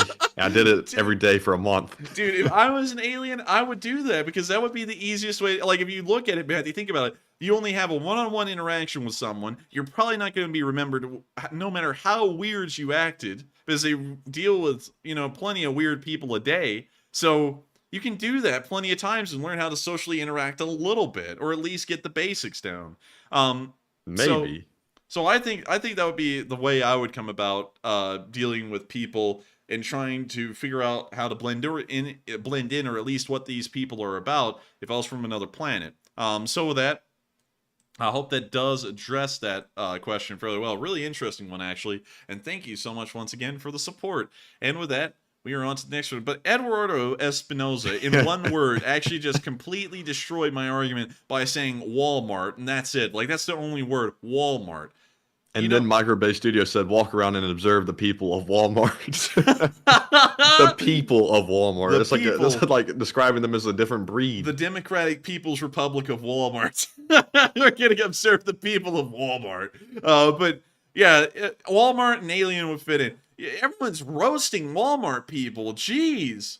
I don't think Walmart people are that bad. I mean, like, we're Publix people. But I don't think they're I'll stick to Publix. Yeah, I mean, like, I'll stick to Publix, but they're not that bad. And Walmart is proof there's aliens. Jeez, man. Y'all are burning Walmart. So I guess the British equivalent of aliens would be Tesco's. What is it about Walmart that's so bad? Like, I really don't want to go into Walmart either. And I don't, like, the people, like, you can just go in there and mind your own business. I don't understand what it is about Walmart. Everybody hates it. I don't like it. I don't get it. Dude, Walmart just sucks. Let me go find one real quick. Let me just type in Walmart here, and we'll find one. There we go. Here's all the Walmarts in Birmingham. Let's go to this one. No, that's a neighborhood one. That's kind of a little bit more posh. We got to go to the big one. All right. So, did you see the bra ads that just popped up when we got on this thing? What the hell? Anyways. I didn't see nothing. You said that like you're in New York. I didn't see nothing, man. But, like, I don't know. Maybe it's the... Wait a minute, this is a video? Who the hell... What? Okay, this is the proof of weird people in Walmart. Who the hell takes Yeah, who the hell takes a video in Walmart that isn't intended for, like, a prank video? Like, no. And what's that blue substance right there on the shelf? Oh, that's the splooge that they use that to clean the counters. But I don't know. I think it's the junky, disorganized facet of Walmart that I don't really like a lot, because it's really hard to find anything in there. Everyone's really rude that works there. And also, it just seems grimy. I don't know what it is about Walmart. I think what it is they're started treating every customer like a shoplifter. Like they put those cameras, like those fake cameras at the end of all the aisles. If you go to the bathroom, there's like posters all over the wall, like saying, "Don't choose to steal today, or you'll go to prison." And it's like, why is everybody be treated like a shoplifter? We can't help that there's like people in here stealing. I don't know. I mean, like, honestly, I don't know what it is about Walmarts, but Walmarts are weird. I'd have to agree with everyone. Walmarts are just really, really weird. I was trying to be polite about it, but they're just weird as hell. So with that, we're on to the next one, but I hope we addressed that fairly well. All right. And the next question goes to Timmy Knock, who says, I'm reading the comments, have you guys... man. Yes. Hang on, before we get to that, I'm reading Trent Carras, Imperator Flavorist, Gelato Americanus. Oh man, some of these are just gold. But anyways, let's get back to that super chat. Can you reread it from the top? Somebody said, "Not my Walmart, maybe your area." I mean, it could be. I don't know. Well, actually, but maybe anyways. we can't censor. He said maybe your hood area. Why in the world do you think we live in a hood? Like, just because our Walmarts are weird, that doesn't mean it. What? Oh. Ugh. Anyways, let's get on to the next one. And the next one goes to Timmy Knock, who says, "Have you guys covered Vladimir Solovyev's model son, who resides in the West? LMAO, a total hypocrite. Can you show a picture?" And I thank you so much for support. Sadly, I can't show a picture because they'll be getting into something else, and sadly, we can't get into that. But yes, we have seen it, and it's hilarious because it goes against everything Volodymyr Solovyev says, and yet that's his son. So with that, I'm really curious now. oh, you'll have to pull it up. Everyone had to pull it up on y'all's own time because sadly I can't show it here. But with that, I thank you so much for the support. I hope that does address the comment fairly well. And with that, we are on to the next one. Also trying to take Alaska. You were absolutely correct. Walmart is a parasite on the normal world. It destroys small businesses. They have a very aggressive business practice of going into an area, opening their supermarket, and dropping the prices in that one specific store to such a low level that no local mom and pop shop can compete, running them out of business, leaving them destitute, and then slowly over time after that, they'll start raising their prices so that way they can make sure to profit off of that store location. It's incredibly, it's actually parasitic, honestly, on local areas. And for that reason, I'm not really a big fan of Walmart either because their business practices are really sleazy. But with that, we're on to the next one. All right. And the next one goes to Trister1, who puts in a $10 donation and says, "Can we request another video of stupid Russian tactics with the Game of Thrones bad recorder music?" Well, you can always request it. I don't know if we can find it. You can request it, and we will keep the request under advisement, and make sure to try and get that video, if it ever comes up again, in the future. And so with that, thank you so much for the support. Thank you for throwing in the request. And with that, we are on to the next one. Thank you once again. Honestly, Matthew, Costco is way better than Walmart, and they do wholesale. They're not even like in the same category. Yeah, if I could choose like a wholesale store, I would choose Costco over Sam's. And if I could choose like a regular grocery store, I would say Publix. That's true. I would have to agree. Costco and Publix are the duo of good stores here in the South. And so with that, we are on to the next one. All right. And also, if you want to be extra Gucci, you can go to Whole Foods. But you know, Whole Foods is going a little too over the top, you know, like in my opinion with the prices and stuff. the prices have actually come down since Amazon took them over, but it's just such weird food in there. It's not normal food. Like you can only get like a few things from there. Like it's not a real grocery store in my opinion. I've been in there once and I didn't really like it. But anyways, next one goes to Trister1 once again, who puts in a 10 and says, look, I'll just say it outright. Damn it, Enforcer. You should have done the Wagner whining in the accent. Damn it, Enforcer. I wanted pictures of Spider-Man. You know that meme, Matthew? You know the joke? Yeah, I think so. Yeah, you don't. I could tell. But anyways, I didn't really understand it. Yeah, you know that guy from the Spider-Man movies. You know, he's in there. I want pictures of Spider-Man, or you're fired. You're fired. I tell you. I don't know. I guess you haven't seen those memes. But anyways, moving on from that, we didn't do the voice because I read comments. Believe it or not, I don't heart a lot of comments anymore, but I do read them in our comment section. And someone was complaining. You know, this channel was the hallmark of news reporting until that voice came around. Wait a minute, let me do it in the actual commentator voice since we want a voice. It was a good channel reporting-wise until the reporter himself started to use a flamboyant and joking voice. It almost sounded as though a caricature of the Russian people. I think it's absolutely outrageous and kills the reporting quality on the show. And so after that, I was like, well, I guess I'll try and tone that one down a little bit. And then some people are like you, are like, hey, where's the voice? So we'll try it next time. So that way I can hear people complain about it again. So with that, thank you so much once again for the support. We will do it again. And with that, we're on to the next one. And thank you so much once again for the support. Also, why in the world, Matthew, did it sound, when I said, we'll do it again, why in the world did that sound like a threat? It's like, we'll do it again, man. Yeah, we'll do it again. Call them out. Goodness. Call them out. Call them out. But anyways, real quick before we move on to the next super chat, I saw Phil Hype will say, do you have an Aldi's? They are German. And yes, we do have an Aldi's. We had one back in our hometown, and we have one here too. So I will say that Aldi is pretty neat.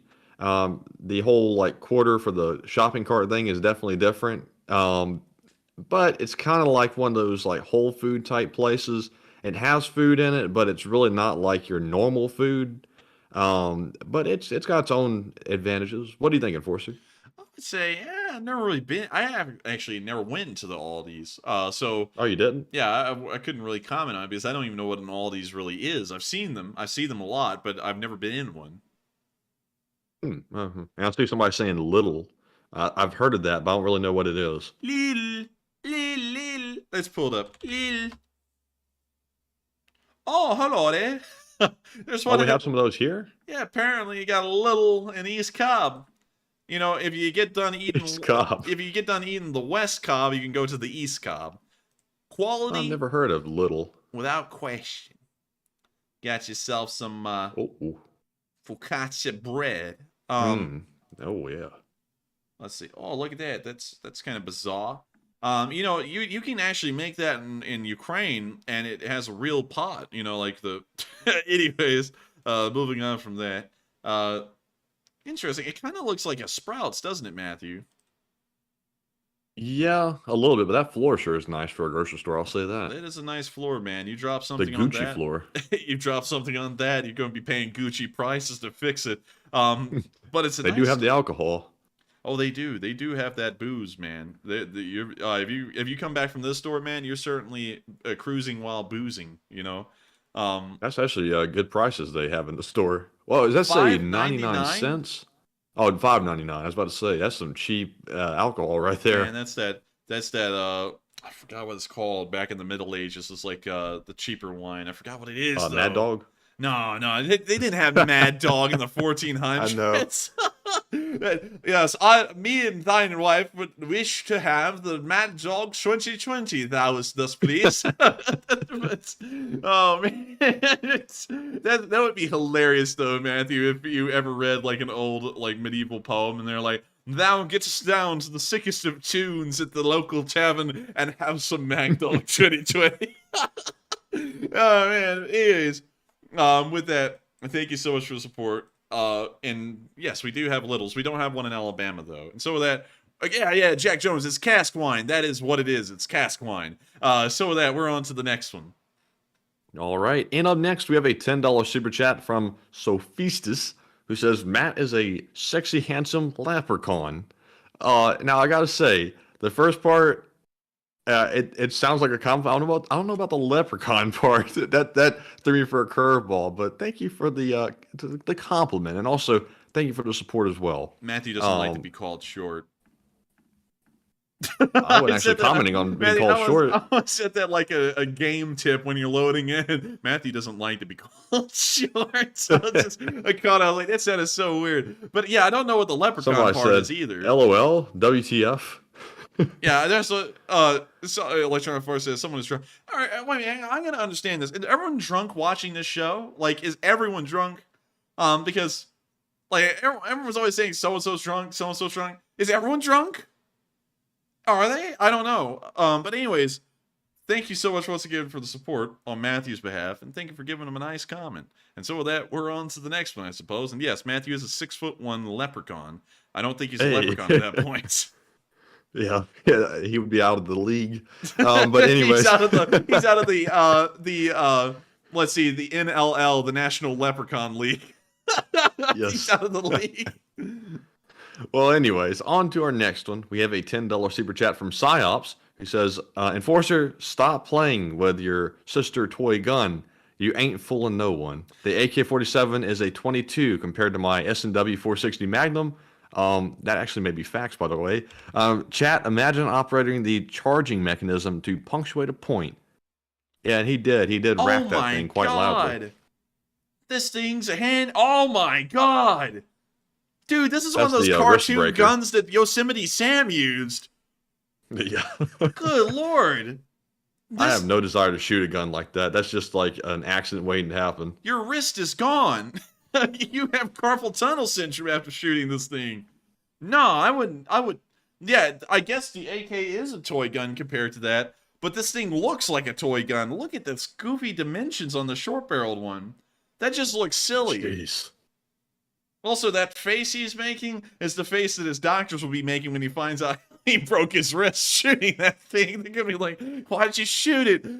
He didn't break his wrist, obviously. I've seen this video before, now that I recall, but a pretty good channel, by the way, too. You know, just to give a little bit of credit there. Anyways, this is crazy.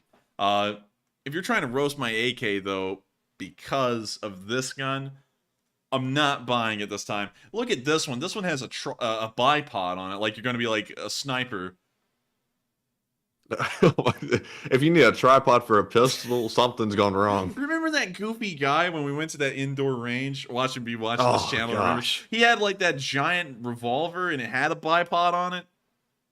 And also yeah, a I laser remember that sight. guy. And That made me so nervous. And he would aim it at the paper target with the laser sight and the bipod. He would pull the trigger, and it would be aimed dead at the center of the target, and the bullet just like, and 10 yards distance would be hitting like the top or the bottom of the paper. Like it was pitiful. And he'd be shaking like a leaf, and when he reloaded it, he'd be like wobbling all over the place, like, and then you pull the hammer back again. It's like, oh man, it's like put that down before you shoot somebody. And this guy was a feeble old guy too. He shouldn't have been shooting a gun that big, especially when it looks like he could hardly control it.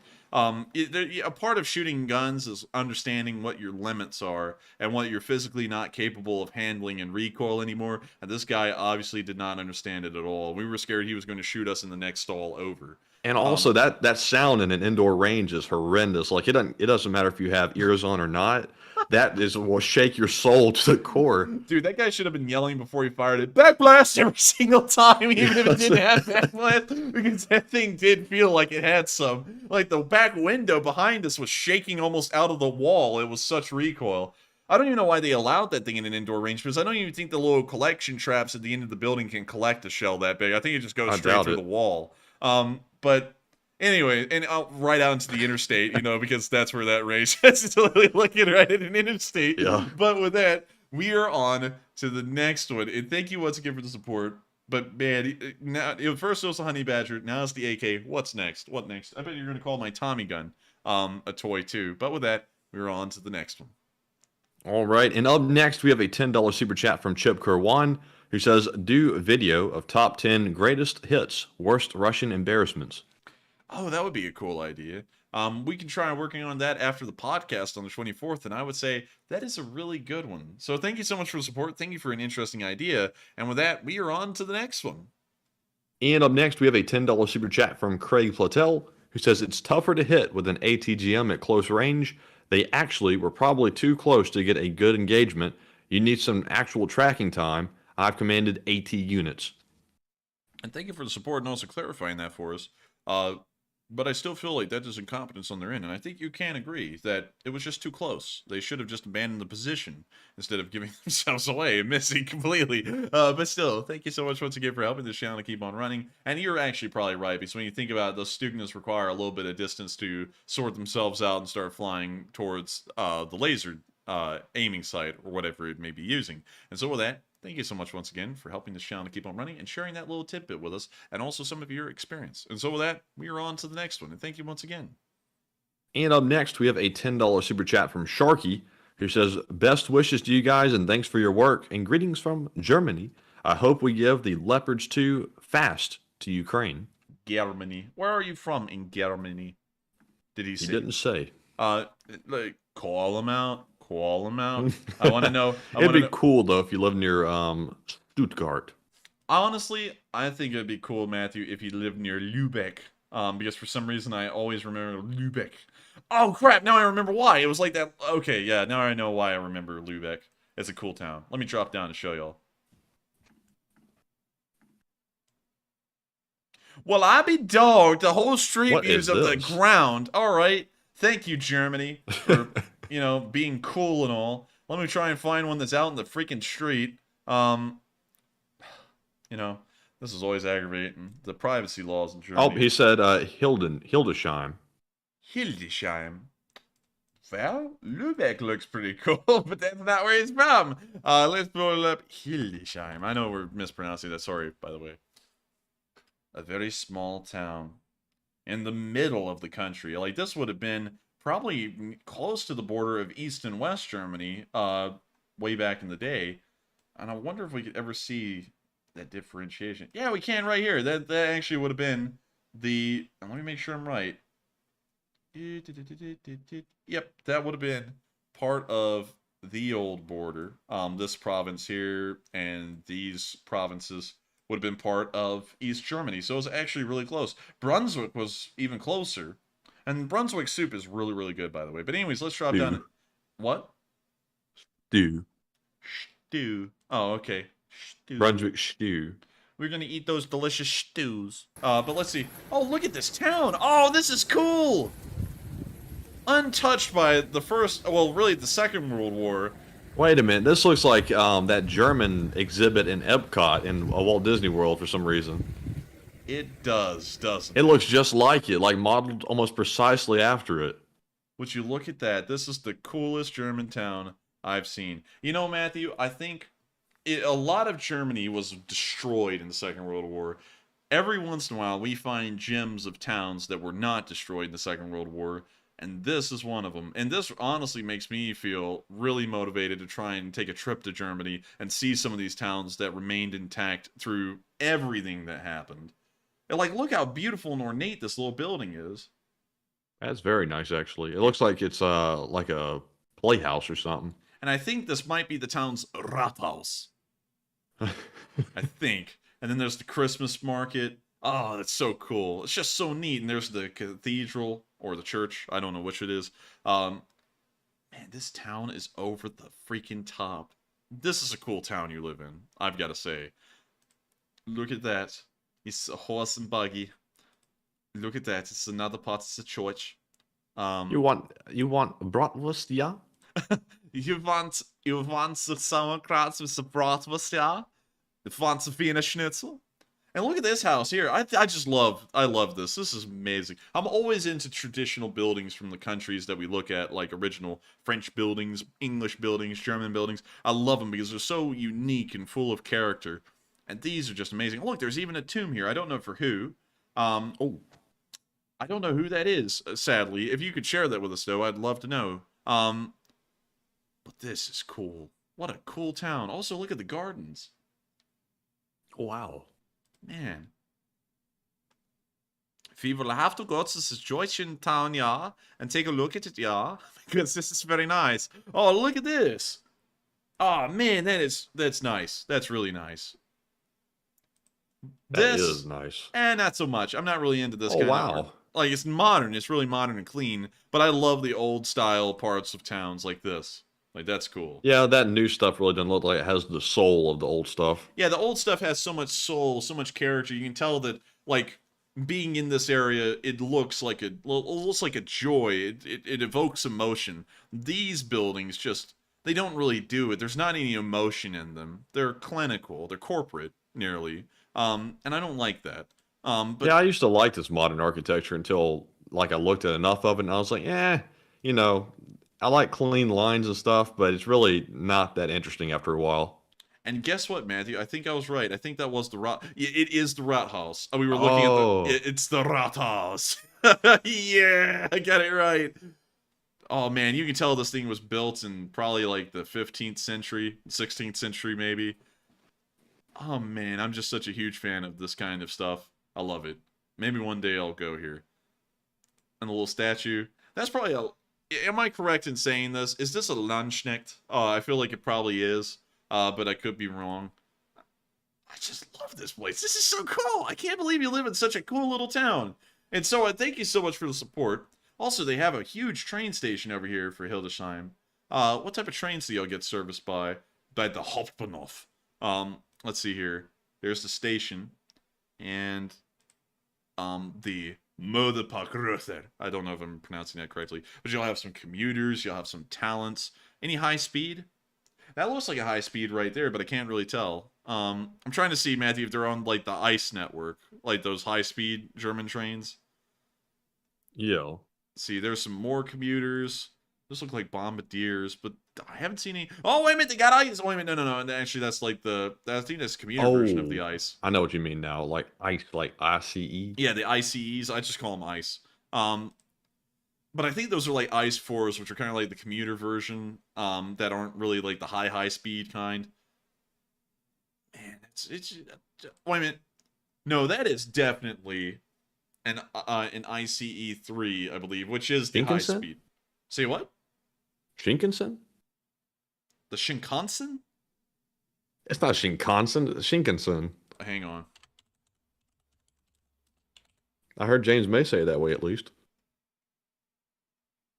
Shinkansen. I knew it. Wait a minute. Alright, we can't get the British pronunciation. Dang it, I'm wrong. I got it right. It's Shinkansen. But for some reason, I've always heard Shinkansen. I don't know why. But... That's like not like Chicago or something. But that's nice to know. They have high-speed rail access in this town. Really neat. I would like to see that in America, honestly. I think in some places that could actually be supported. Not over the whole country, but in some. But with that, thank you so much once again for the support, and being a Lee Spring Army viewer all the way from Germany, and letting us look at your beautiful little town. What a hell of a place. What a special little town. I wonder if we can get a street view in there. No, but we can see some other parts of the town that we didn't see in pictures. There's the cathedral. Here's the buildings surrounding it. Man, German towns just still have, like, that old feel to them. You know, like you would have in the 1900s where it isn't really car-based. It's more pedestrian-based. Really cool. I think I know why you're laughing, because you took that old based as a different meaning of old based. No, I was looking at a comment from the chat. Oh, which one? So Electronic Fire said Shin cousin. Oh, yeah, ban him, Matthew. Fry him and all. I'm just kidding. We were on to the next one, and we're gonna move on from this rabbit hole. But I love your town.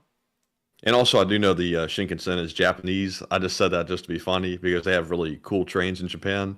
Probably the best in the world, in my opinion. But Enforcer's going to disagree because he doesn't think Japan's that great. No, Japan's really good in a lot of categories. I would have to say, though, my favorite high-speed trains in the world have to be the Eurostars from France to Britain. I think those are really, really good. Or, honestly, the TGV in France. I think the TGV is a really good high-speed train. You ever seen one, Matthew? I have, actually. Have you seen the modern one, though?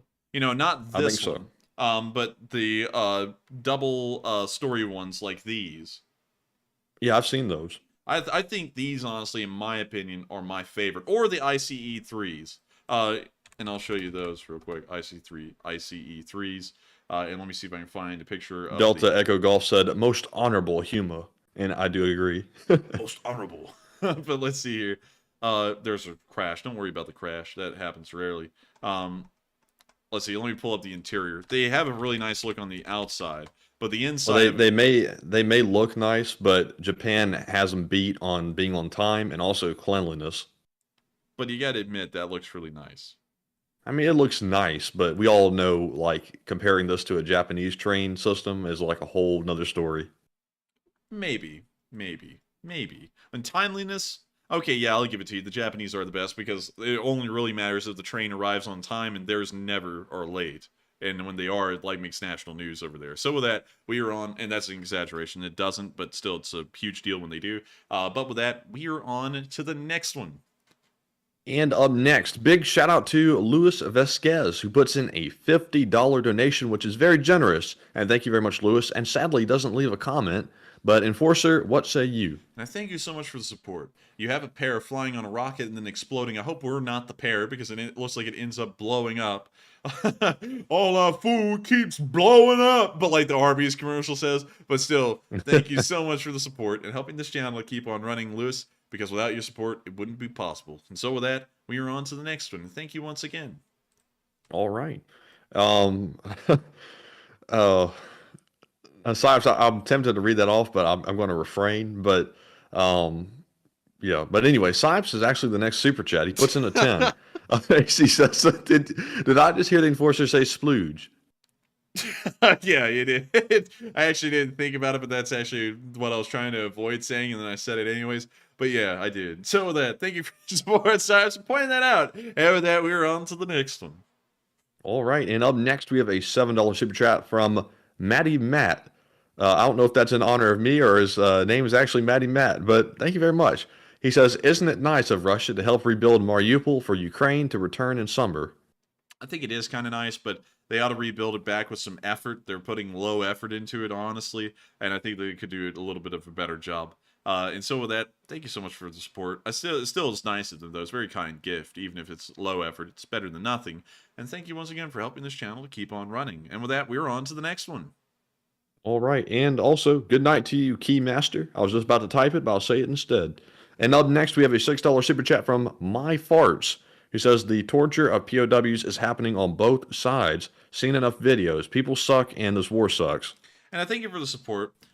Torture does happen sometimes on the Ukrainian side, I will admit, but from what we can see on videos, it's far less, because when you have about 200 videos of Russians torturing Ukrainians, and you only have about 15 videos of Ukrainians torturing Russian prisoners, there's a little bit of a difference there. And knowing this, that the Russians would be more than happy to get any of those videos and try and spread them around the world, and I've only seen about 15 of them over 360 days of war, that tells me there's not many instances of that happening. And of course, those are one-on-one bases, and usually we find out that either that unit had some kind of punishment come around, or they found out about it and then that unit got in trouble. You don't really hear about that on the Russian side because that's encouraged not just on the unit level, but on the national level in the news. You don't see that on the Ukrainian side either. So with that, I thank you so much for the support. I hope that does address the comment fairly well. And with that, we are on to the next one. And up next, we have another $6 super chat from My Farts, who says, off to bed. Great stream again, guys, and hope we can reach 900 plus Ruskies tomorrow. I will celebrate that with a nice Cayman cider and night. And actually, when My Farts sent that in, he said he was going to go to bed, but he's still here. I just saw him in the chat, so he stayed anyway. But thank you for the support. And if you stay around, thank you for the support. But I hope you enjoyed the show, and thank you so much once again for helping us to keep this thing running. You know what I mean? So that we're on to the next one, and make sure to enjoy your nice cup of tea. And with that, we're on to the next one. All right, and the next one goes to Edmund Dugar, who puts in a 10. And says, how does China's sanctions against Raytheon and Lockheed Martin affect us? Call them out. Call them out, please. Lols, Semper Fi. Call him out. Call him out. I don't know what that part means. Call him out, please. I don't know who him is. But moving on from that, Semper Fi. And I don't think that's going to really affect Lockheed Martin or Raytheon much, considering that most of their work is done in America and then produced in America for the most part. So I don't think it'll be really affecting anyone much at all. I think that's more of a ceremonious thing for them to do. So with that, thank you once again for the support. I hope that does address the comment fairly well. And we are on to the next one. And really, Raytheon and Lockheed ought to sanction China for copying everything they make. That's really the way it should be. But anyways, yes. Do it for you. Yeah, that is not what Raytheon and Lockheed said, but China took advantage anyway. The Chinese... for you, and then make that shitty Humvee replica and then make it military wide. More like China said, for us. Yeah, maybe you cut out for the most part. That all I heard was "let" and "us." But with that, we're on to the next one. And up next, we have a $5 super chat from Chip Kerwan, who says, ISW 2-15-23. The Kremlin continues to fund its war efforts in Ukraine from regional budgets. That sounds weak, in all caps. Oh, brother, that sounds weak. Getting the local funds from your brokers to keep running this war sounds like you have no ducats, boy.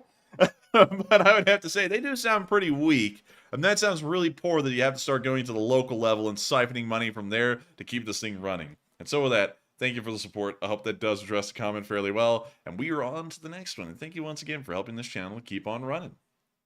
All right, and up next, we have a $5 super chat from Junebug72, who does not leave a comment. But Junebug, thank you very much. We appreciate you very much, as always, and thank you very much for supporting us so very often and keeping the lights running. And up next, we have a $5 super chat from Truster1, who says, Matthew, say I want a quesadilla. He said it. He did it. That wasn't what he's looking for. I want a quesadilla. I want a quesadilla. Or as how does Mama say it, Matthew? I forgot how she says it. I've never actually heard. Oh, man, she said it recently. Actually, she's like, you want a gator quesadilla or something like that. I forgot how she said it exactly, but I remember we were all like, what does that mean? Like, what does that mean? But still, thank you for the support. I hope you kind of got what you're looking for, Trister, and thank you so much once again for helping this channel to keep on running. And with that, we are on to the next one. And up next, we have a $5 super chat from CA Lags, who says, my dog gains more territory each walk than the Russians. Question for the chat, please. Oh, dang. Well, I thank you for the support. That's actually true, too, probably. That's the sad thing about it. That's actually a non-fiction statement. That will go in the non-fiction segment of Books A Million or Barnes & Noble. And also, we will take a question from the chat. And thank you once again for the support. And the question from the chat goes to LZX-Ray67, who says, what is the Wagner Group doing in Serbia? I haven't heard about the Wagner Group in Syria, so unfortunately I have to declare ignorance on that, because I haven't heard about that. And so with that, we're on to the next one, but thank you for helping us to keep this thing running. And with that, we're on to the next one. And up next, we have another super chat from Edmund Dugar, who puts in a 5, and says, I just like hearing you call them out. So for this one, call out China for plagiarizing Raytheon and Lockheed Martin. Semper Fi. Oh, okay, I'm sorry. I thought you actually wanted us to call a specific person out. I was like, I don't know who him is, but call him out, call him out, call him out, call him out, call him out. So I hope you enjoyed that. Moving on. Cuss him out, cuss him out, cuss him out, cuss him out. Gaslight, gaslight. Make sure to turn off your gas lights, folks. There's someone out there turning them on. But anyways, moving on from that. Call out China for... Oh, yeah. Now, that's something easy to do. You can find Chinese ripoffs of American military vehicles. Look, they actually have an infographic here for it. So, America... it's got the MQ-9 Reaper. China has something called the CH-4 Rainbow. We have the UH-60. They have the Z... No way, that does not look like just like a Black Hawk, does it? Holy moly, it's literally a rip-off Black Hawk. Wow. Wow, is that cheap or what? I didn't even know they had this. How many of them do they have? It's crazy that China really has no shame in copying stuff. Like, they don't feel like they look stupid for doing it. They just do it repeatedly, and they still do it. Let's see. It is regarded to be... Look at this stupid statement on Wikipedia. It is regarded to be comparable in performance to the U.S.-made Sikorsky UH-60 Black Hawk helicopter. Yeah. It's like, it is the Black Hawk. It's a ripoff. Do you not see it? Well, it looks like one, but I doubt it performs like one. No, hell no, it doesn't. You know it doesn't. Let's see what else you got. We have the X-47B. They have the Star Shadow. We have the C-7. No way. Wait a minute, hang on. That kind of looks like a rip-off Aleutian 76 a little bit. You know, because it kind of looks similar.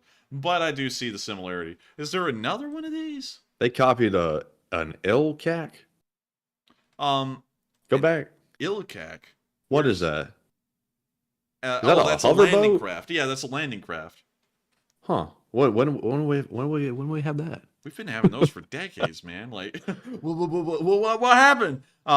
Let's see what else. Oh, look, Chinese stealth. That doesn't. That's actually a little bit of a stretch right there. That doesn't look that similar. That looks like a cheap ripoff. Yeah, it too. The Wish.com I can't even talk F-35.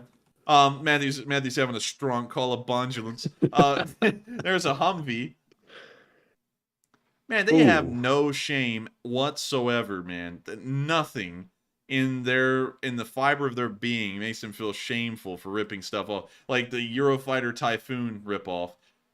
Wait, hang on. They're comparing that to an F-16? That looks more like a Eurofighter Typhoon ripoff than an F-16, but okay.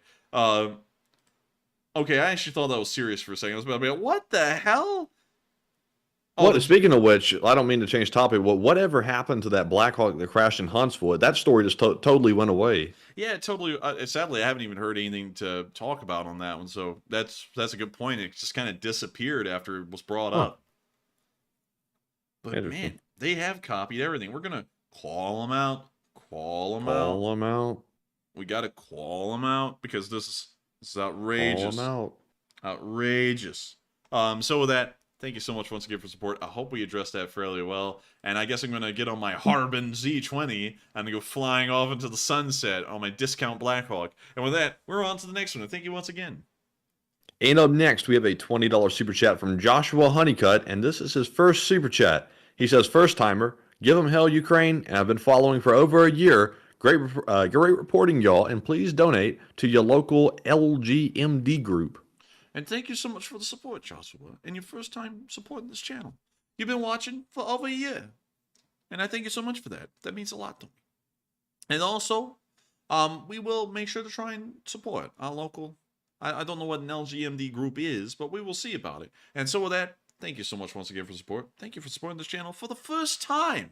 And with that, we're on to the next one. Thank you so much once again for support and helping the Lee Spring Army to keep marching forward. All right, and up next, we have a $10 super chat from David Gormley, who says, thanks for the updates. We haven't heard about any water drone attacks in forever, so what's up? What's up, Beijing? It sounded like you were going to go somewhere else for that, but you changed your mind at the last second. Let's see. Reread the line. David says, thanks for the updates. We haven't heard about any water drone attacks in forever. What's up? And that's a live chat, right? That's a super chat. You didn't say it was a... well, thank you so much for the support. And we haven't heard about a lot of water boat attacks. Probably because we're running out of boats and water. But still, I don't really honestly know the reason why we're not really hearing a lot about water boat attacks. I guess there just hasn't been an opportune moment for it right now. And so with that, thank you so much once again for support. Sadly, we don't have really a lot to give for an answer on that, and we are on to the next one. But thank you once again for helping this channel to keep on running. And the next one goes to Chip Kerwan, who puts in a 5 and says, Cuban Missile Crisis quiz, did Turkey show up in any way? Yes, they did, because the U.S. had nuclear missiles stationed in Turkey that could fire into Russia, and the Russians were actually trying to counter us and what we were doing in Turkey by stationing nuclear weapons in Cuba, which was very comparable to the American situation in Turkey. So, thank you for the support, and I hope that does answer your pop quiz right there, because that's kind of why it started. A little bit, kind of. And with that, we are on to the next one. Thank you once again for helping this channel to keep running.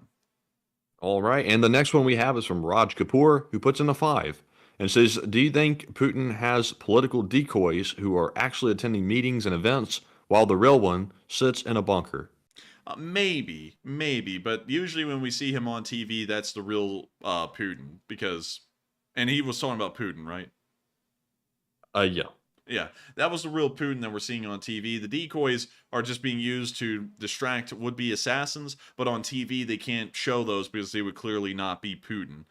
So with that, I hope that does address the comment fairly well, and we are on to the next one. Thank you once again for the support.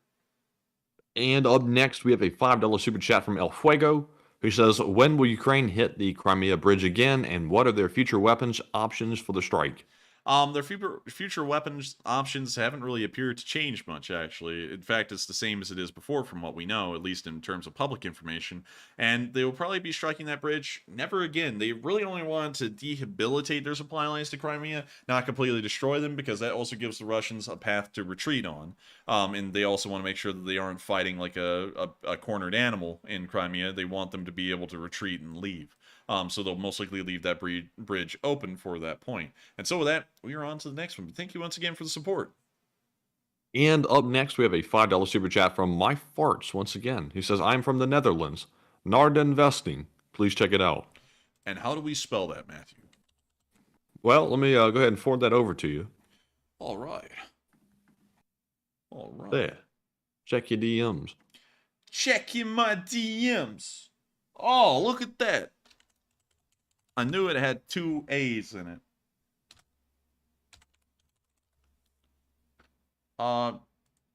Maybe this is it? He's from here? Are you from here?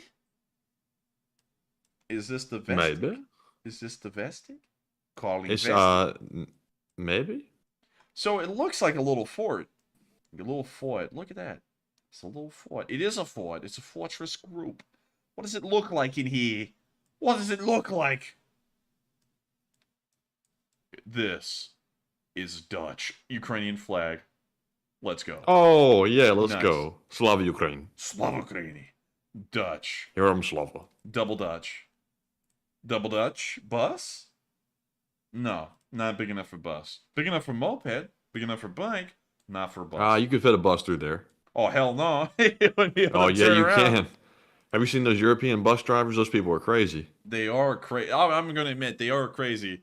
Matthew, I don't know why, but this is well, I do know why. It's an incredibly nice town. Unbelievably nice. Man, this is impressive. And this is a old fort, too. The Old Dutch. fort, yeah. Yeah, the Dutch really had something going for them. Do you know that the Dutch invented capitalism? Really? Yeah, they did. They would allow you to give them money in exchange for a return in the profits of future expeditions. At the moment that the Dutch came up with that, in the, I believe it was actually like the early 1600s, it was a revolutionary economic principle, and it was the first idea of capitalism seen in the world. Interesting. Interesting. And it was due to that new economic principle why the Dutch would build a massive navy, although being a very small country, and then create a very large and domineering empire for a good part of the 17th and 18th centuries. But really cool little place. I love your town, man. This is neat. And you live in a fort. Some of y'all live in the coolest places ever. Like, I'm completely blown away by this. This is one of the coolest towns I've seen because it's a star fort inside of moats. I've never really seen much like that. Like the fortress group. Like, what's this? Man, I'm blown away. Ah, dude, this is cool. Well, you can see the fortress walls and stuff here.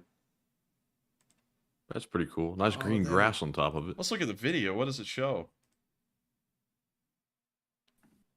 Promise.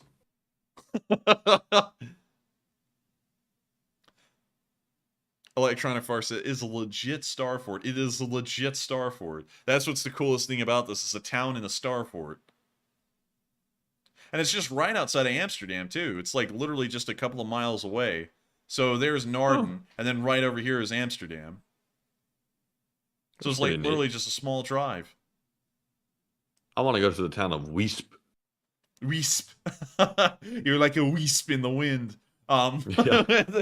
We are on to the next one. But thank you so much once again for support and sharing your cool, beautiful little town with us. And Bombi 1138 said, they live in peace, Matt. Like, what does that mean? Like, I feel like that was a shot at me or something. Like what does that mean? Man, that honestly sounds like that thing at the end of that movie in the late 40s where they went, Matt, it's Chinatown. And then they just left and the credits rolled. It's like, what the hell does that mean? What do you mean it's Chinatown? Like, what the hell does that have to do with anything? But anyways, we're on to the next. Yes.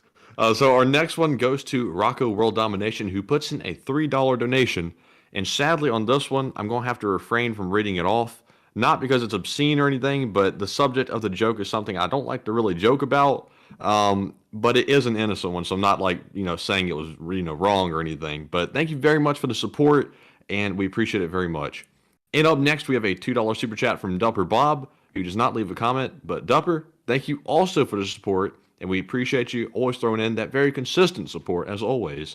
And for our last super chat, we have a $2 donation from Madison Music Teacher, who says, Enforcer, is Moldova involved in the war at all? Moldova isn't really involved in the war. They're a neutral country right now, not aligned with NATO, not involved in the war, not supporting Russia. They just kind of exist. Well, actually, they're not neutral. They actually condemn the war and condemn the Russians, but they're not actively involved on any side.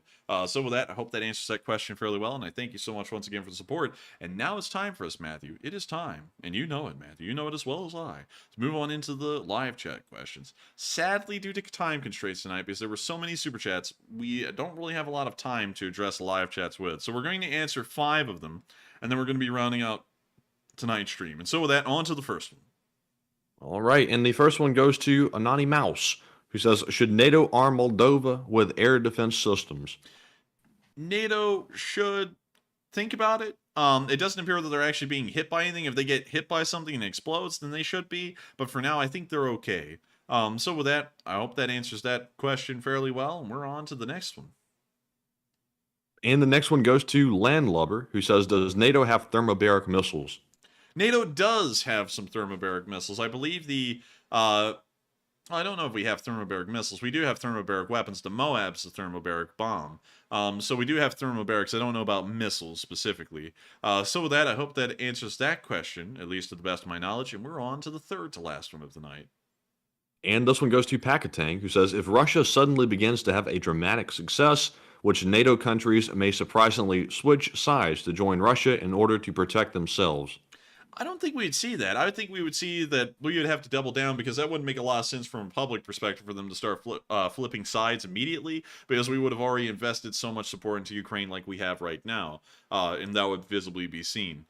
So I don't think we would see that. And also, NATO acts as an entire organization in a unit, so it can't be like split down the middle and some countries doing their own things. It has to be a whole of alliance approach, and Matthew knows where that phrase comes from. So with that, I hope that addresses that fairly well, and we're on to the second to last question of the night. And this one goes to Jeanette Littlehall, who says, Matt, have you heard anything about the U.S. now saying that Ukraine cannot take Crimea back, also changing their minds about sending ATACMS to Ukraine? And I actually have heard about that, and I read the article on it. And apparently the U.S. is saying that if Ukraine tries to take back Crimea, that's going to push Russia into a corner where they eventually launch nukes, because they're not going to accept that. But what? You Wait know, a minute. Hang on. The people at the top now are starting to say the crap I said months ago. I guess they are. You said that? Yeah, remember I sat there and said, well, they probably can't take Crimea because, you know, they're going to start using nukes because it's all about that Black Sea access in Sevastopol. And then everyone sat there and said, no, it's not. What the hell? And now the U.S. government's saying that. I mean, I personally, I'm not sure if I put that much stock in it. You know, the assessments have been wrong before, so I don't know. But what say you, Enforcer? Well, that's exactly what I said months ago. You're like, what the hell? Have you changed your mind any? No, not really. I think it will be a serious tipping point. I think they ought to try and take it back, and they need to pursue that option with great intensity. But if they can, it should be understood that will probably be the most tense point in the war is when the Ukrainians start entering Crimea, because the Russians put a lot of weight in their Black Sea access in Sevastopol. That's the whole reason why this war originally began, was because the Russians are scared the Black Sea fleet was going to get kicked out of Sevastopol and they're going to lose port access rights. So with that, I hope that answers that fairly well. And I can't believe they're saying that, because I said that like 4 months ago. 4 months ago, it was literally last year. It was last year, like in October, and I was saying that.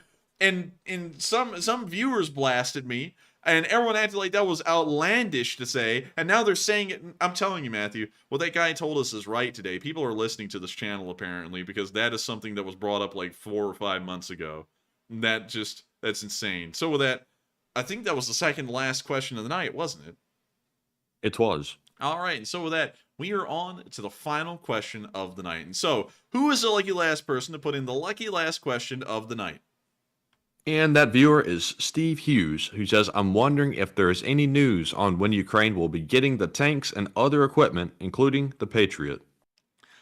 There has been news that they'll be getting the Leopards in a few weeks. We also heard that the Patriots should be making it over there in a couple of months, maybe 3 months at the latest. And we don't really know about the Abrams right now. We haven't really gotten a tentative date for when those will arrive. So with that, I hope that answers the question fairly well.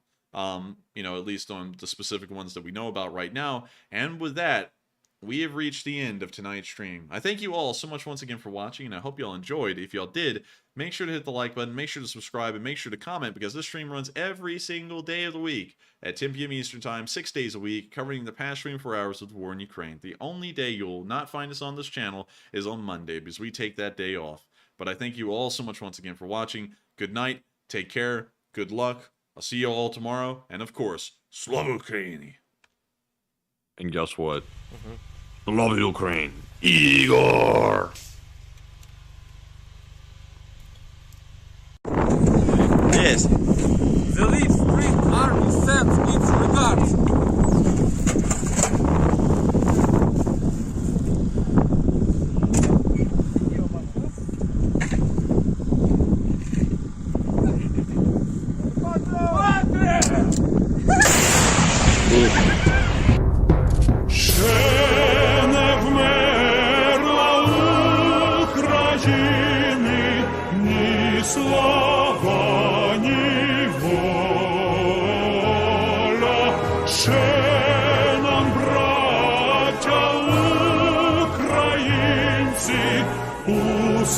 Усміхнеться доля, згинуть наші вороженьки, як роса на сонці, запануємо ми, браття, у своїй сторонці. Тіло ми положим за нашу свободу і покажем, що ми браття козацького роду. Душу й тіло ми положим за нашу свободу і покажем, що ми браття козацького